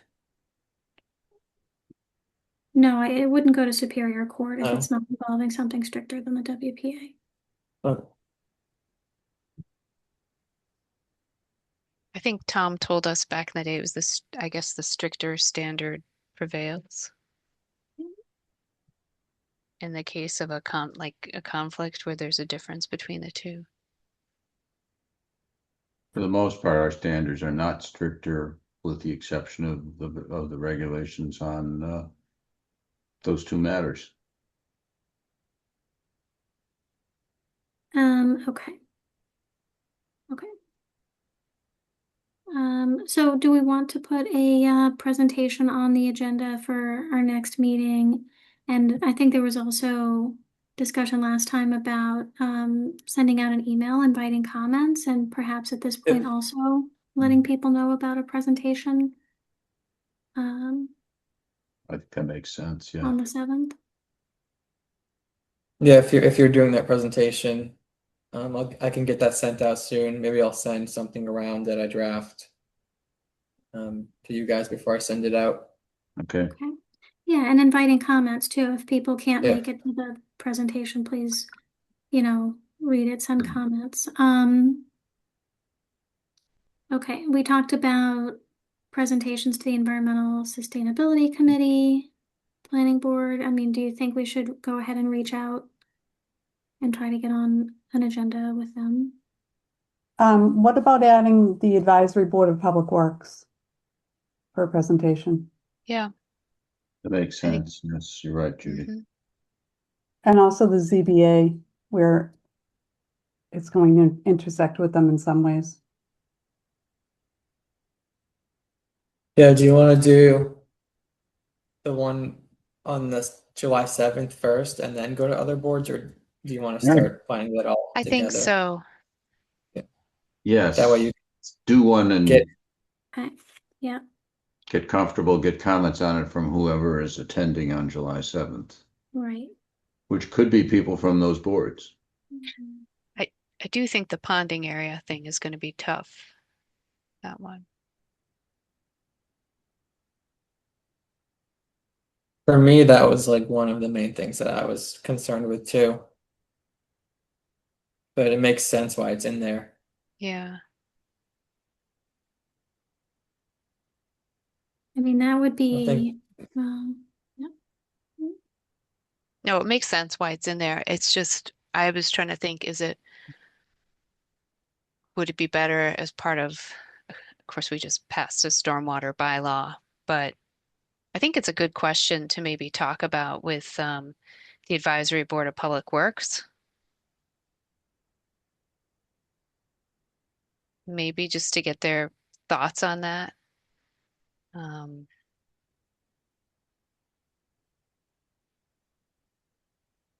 But anyway,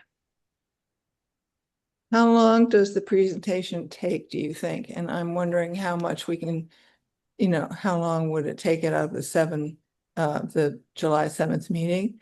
And some people will take July 4th and then continue on the next week. So, people will take it before and after. I'm just not sure what your expectations are for attendance and for the presentation itself. When we did a presentation to the planning board, it was about 10 minutes. I think this would be longer because that presentation didn't include scenarios. So, I mean, I think one scenario might add, I mean, the first one would be the longest, but like maybe 2 to 3 minutes each. So if we have 4 scenarios, that's going to end up being at least 10 more minutes. So that would probably make it a 15 to 20 minute presentation. And then we open it up to comments. So that could take some more time. I mean, depending on how many people have questions, comments, concerns. Yeah. Okay. And I think, though, that in the course of dealing with comments that evening, we're not going to try to respond to every comment, but rather note them and think about ways we do or don't want to address them separately following the meeting. I don't think we're going to be in a position to respond to all comments in the course of the meeting, unless it's a question of clarification. Yeah. Right. It's really collecting comments. We're collecting comments, not necessarily responding to all the comments that evening.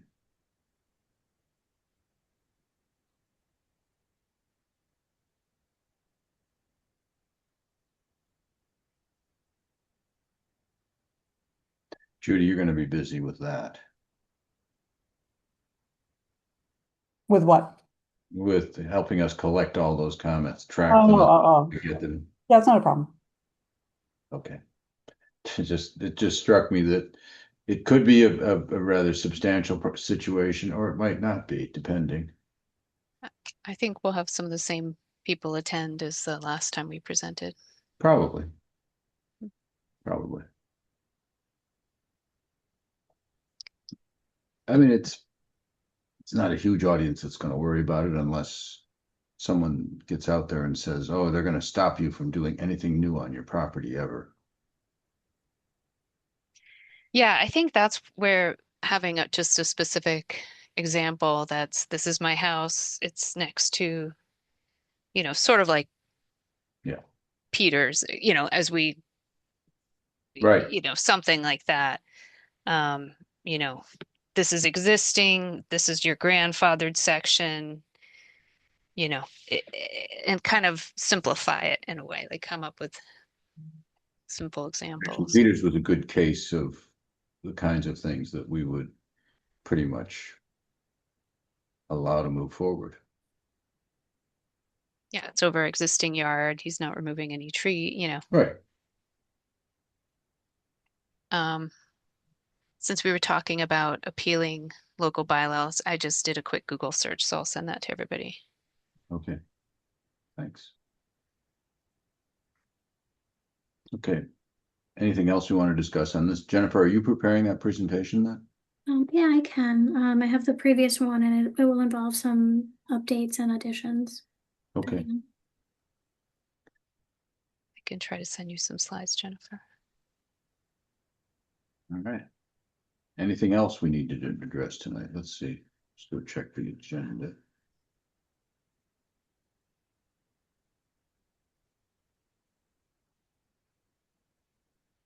Agent update. Anything to add, Ethan? I just saw today that the vernal pool in the town forest got certified. So Huh? Oh, nice. that just came to my inbox today. Can you Good. send that to us?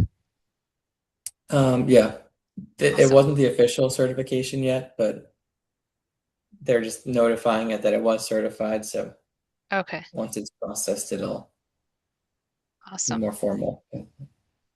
Okay. That's good.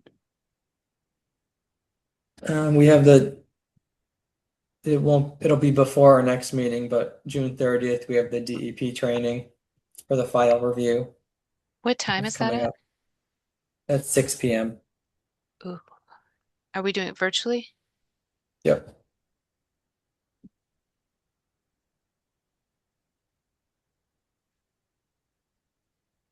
Will you send around another notice? I know it's on my calendar, but who Yeah. knows? If you could But just I send. have no link yet. It just says Microsoft Teams. Oh, no, Yeah, I'll send around a no, I notice. take that back. There is a Or link. a link or whatever. Oh, it Best is. Okay. practices in WPA file review.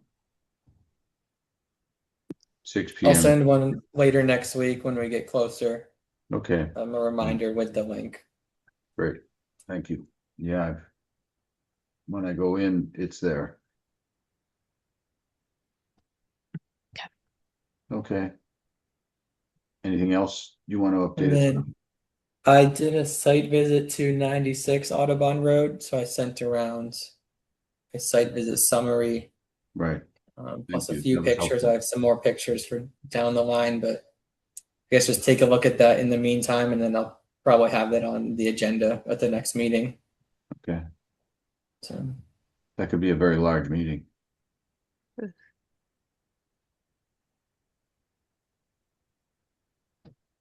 Did anybody go with you? no, Okay. no. Thank you for They had what? I offering. think I sent it around yesterday, but they had reached out to me they reached out to me yesterday, so it was a little short notice, but I just wanted to be able to get there and get it started. Mm-hmm.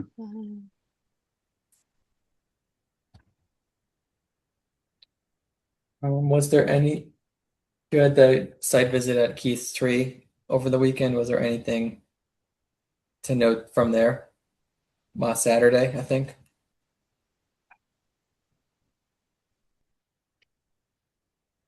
I remember Brian saying that they had a preference to do an RDA, I believe, right? Not an NOI. I don't know if he spoke with you about Yes, that, Ethan. Yeah, that's what I remember as well. So that was just something he was gonna bring to us down the line. yes. Okay. I mean, it's an old site, Hmm. clearly one that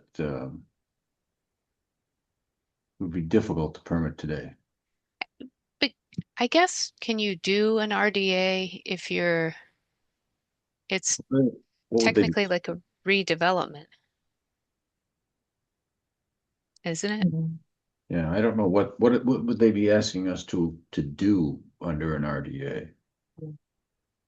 I guess that's something to look at with the RDA. I mean, it might end up saying once we have an official plan, this needs an NOI or this is good to do. So I'm not sure exactly what they're looking to do, but Yeah. yeah, something to think I about. Oh, would I know what maybe, they're talking about doing now that I think about it. They're talking about piling those large concrete blocks that they have at the top of their hill, top of mhm. their bank, piling them another 20 feet high so they can essentially pile wood chips up to the top of those blocks. And they're also talking about with us planting trees on the other side of that, at the top of the bank, and then supporting the bank with appropriate plants, native. Yes. But you're, Doing more to stabilize that bank because it's a Exactly. rather steep bank and just strikes me that another 20 feet of wood chips on top with a 20-foot high retaining wall, I think has the potential to challenge the stability of that slope. Agree with you. yeah. And we could see the whole thing come crashing down into Just the slide. Yeah. stream. A lot of pressure from that concrete. Yeah, I think we're going to want to see before they do anything, we're going to want to see an engineer's analysis Right. demonstrating the stability of that new proposed structure. I'm just thinking an RDA is probably not appropriate considering you're working within 25 feet of a river Yeah. and we're talking about stabilizing a bank, right? Mm-hmm. And planting trees and things. I don't even think putting a tall concrete heavy wall would be, to your point, I think it's something that needs some kind of permit unless you go the enforcement through an enforcement order, you handle it that way. Um, Problem with enforcement orders, it seems to me, is you immediately create an adversarial situation. Mhm. And I'm not sure that's our desire here, is it? no, I think in the past, although in the past, well, I guess he hasn't really. I'm not sure what the enforcement would be. I would say in the past, we've been asked to do an enforcement order to deal with, I'm trying to remember the property where the lessee essentially put a concrete pad Mhm. outside of the building. I don't know if you remember this, Paul. And they decided to keep it in place, but do some mitigation work with I don't drainage. remember that You one, don't no. remember that? That Yeah, might have been. the enforcement order, you mean? Yeah. Yeah. It was where I guess the property owner wanted to do the right thing, but not do an NOI because it would take a long time, but just wanted to remedy the issue. So they suggested an enforcement order. Um, yeah, I suppose that's an alternative here. but I don't know that um, what was like was the original complaint doing unpermitted work back there? Or I is it don't just stockpiling material? That's the part I'm a little unclear on. I don't know whether anyone's brought a complaint to us about it. I don't think there was a complaint. I believe think this it was is- just that it was too close, like too Yeah. close for comfort. Yeah, I think they're concerned about that as Right. well. Yeah. There was a complaint 2 years ago from someone who talked about, Really? yeah, I can Mm. I can Yeah, dig it up and forward it. that's It what was like, started the process. It wasn't like a very enforcement based thing, so they kind of asked them to work together on it rather than making them do it. So hmm. I think the complaint was, storing a lot of, a lot of tree mulch, fill, what have you. Seeing those piles are impressive, and the concern was that it could impact the wetlands, that it seemed close to the wetlands. But again, it wasn't specific enough to, you know, Is it within our purview to recommend or suggest that the wall material be different from concrete, be something else?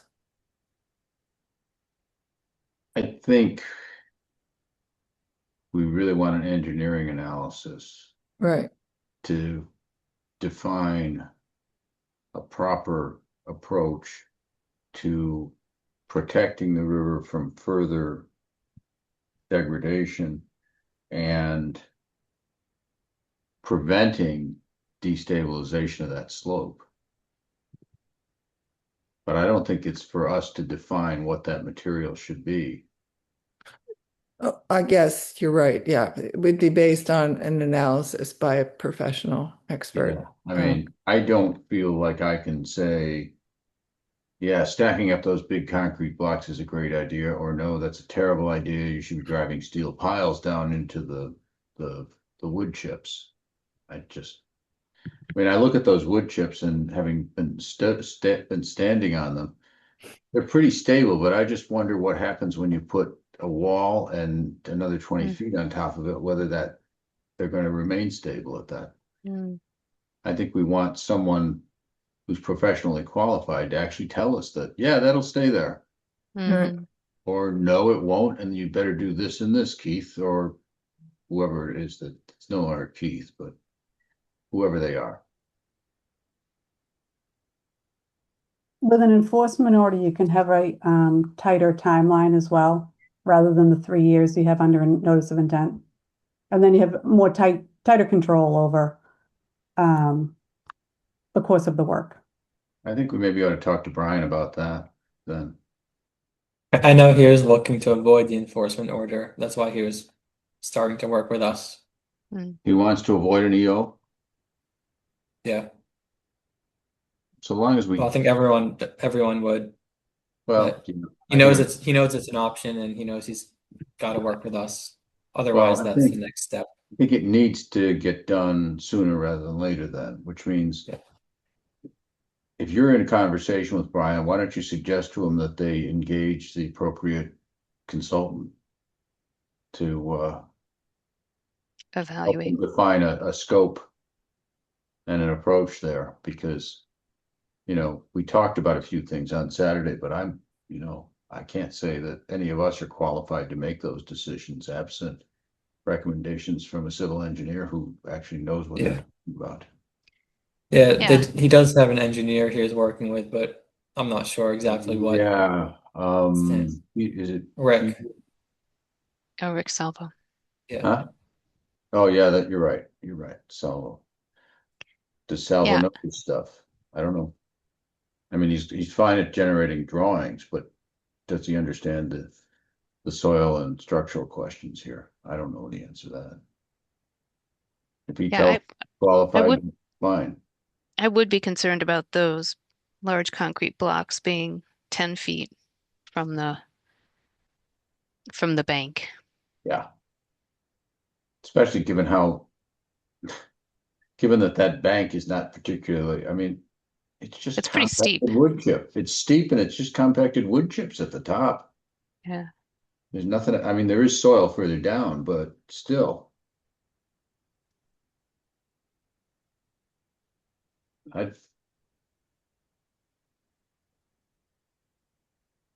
seems like it has the potential to become a serious problem if they don't approach it properly.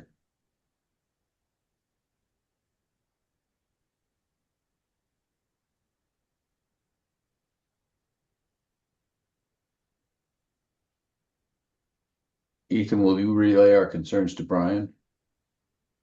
Yeah, Okay. yeah, I'll reach out that way he knows we're expecting it on the sooner side.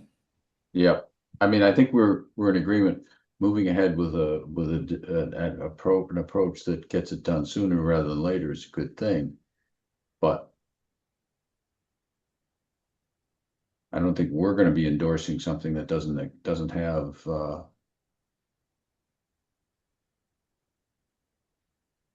an engineer standing behind it. Not necessarily in front of it, given the potential to get swashed into the river.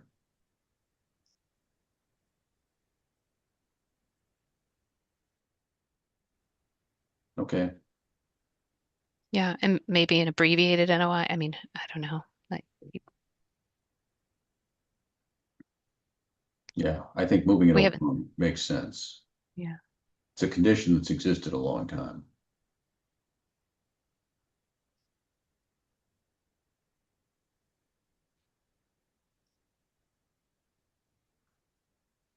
Okay.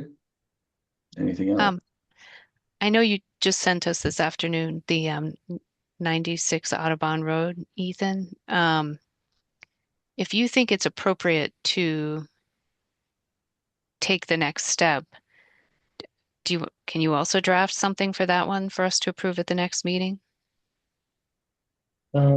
Sure, yeah. And do you want us to go out there between now and then?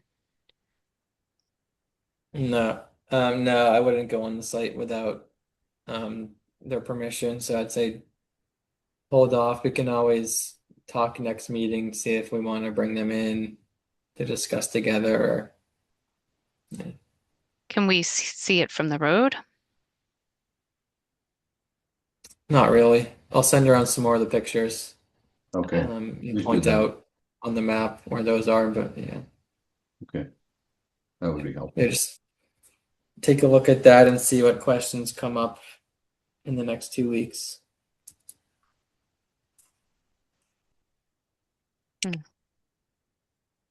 Okay. But the site is stable and there's no more work taking place now, and there's no more ability for anything to disturb the wetland any further. So can at least wait a couple of weeks, but These things seem to drag on for a while, so it'd be nice yeah. Yeah, yeah. to keep them moving. Agreed. Okay. Anything else on that one? Anything else, Ethan, in terms of your update? Nope. Okay. Our last matter is reorganization. We have to elect a chair and vice chair. Paul, I'm happy for you to stay on as chair. Okay. All right. Does anybody want to step up to vice chair? Okay. It looks like we're getting volunteered, Eleanor.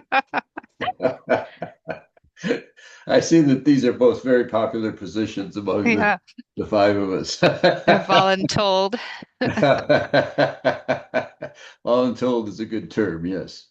Okay, we'll need a nomination for each position and a second. I'll make a nomination for Paul, separate or together? Does it matter? Can we do it together? Do it together, Okay. yeah, I All don't right. see why Okay. not. I'll make a motion to nominate Paul to be the chair of the Conservation Commission for this upcoming 1 year. I believe Is it's that a what we year's did? term, 1 yes. year? Mm-hmm. Okay, and Eleanor Axelrod is the vice chair of the Conservation Commission for the year. I second. Okay, Barbara seconded. All in favor? Jennifer, Yes. Barbara, Yes. Eleanor. Can I vote for myself? Yeah, I'm a yeah. Drew, Yes. and I'll vote yes. Okay, we have officers again for another year. Congratulations, guys. Thank It was a you. tough contest. Thank you for I know. sharing. It was a hard fought fight. Trying to run away from it in both cases. Okay, do we have anything else tonight? Then I'd ask for a motion to adjourn. I'll make a motion to adjourn the A second, please. A second. Okay, all in favor. Drew, yes.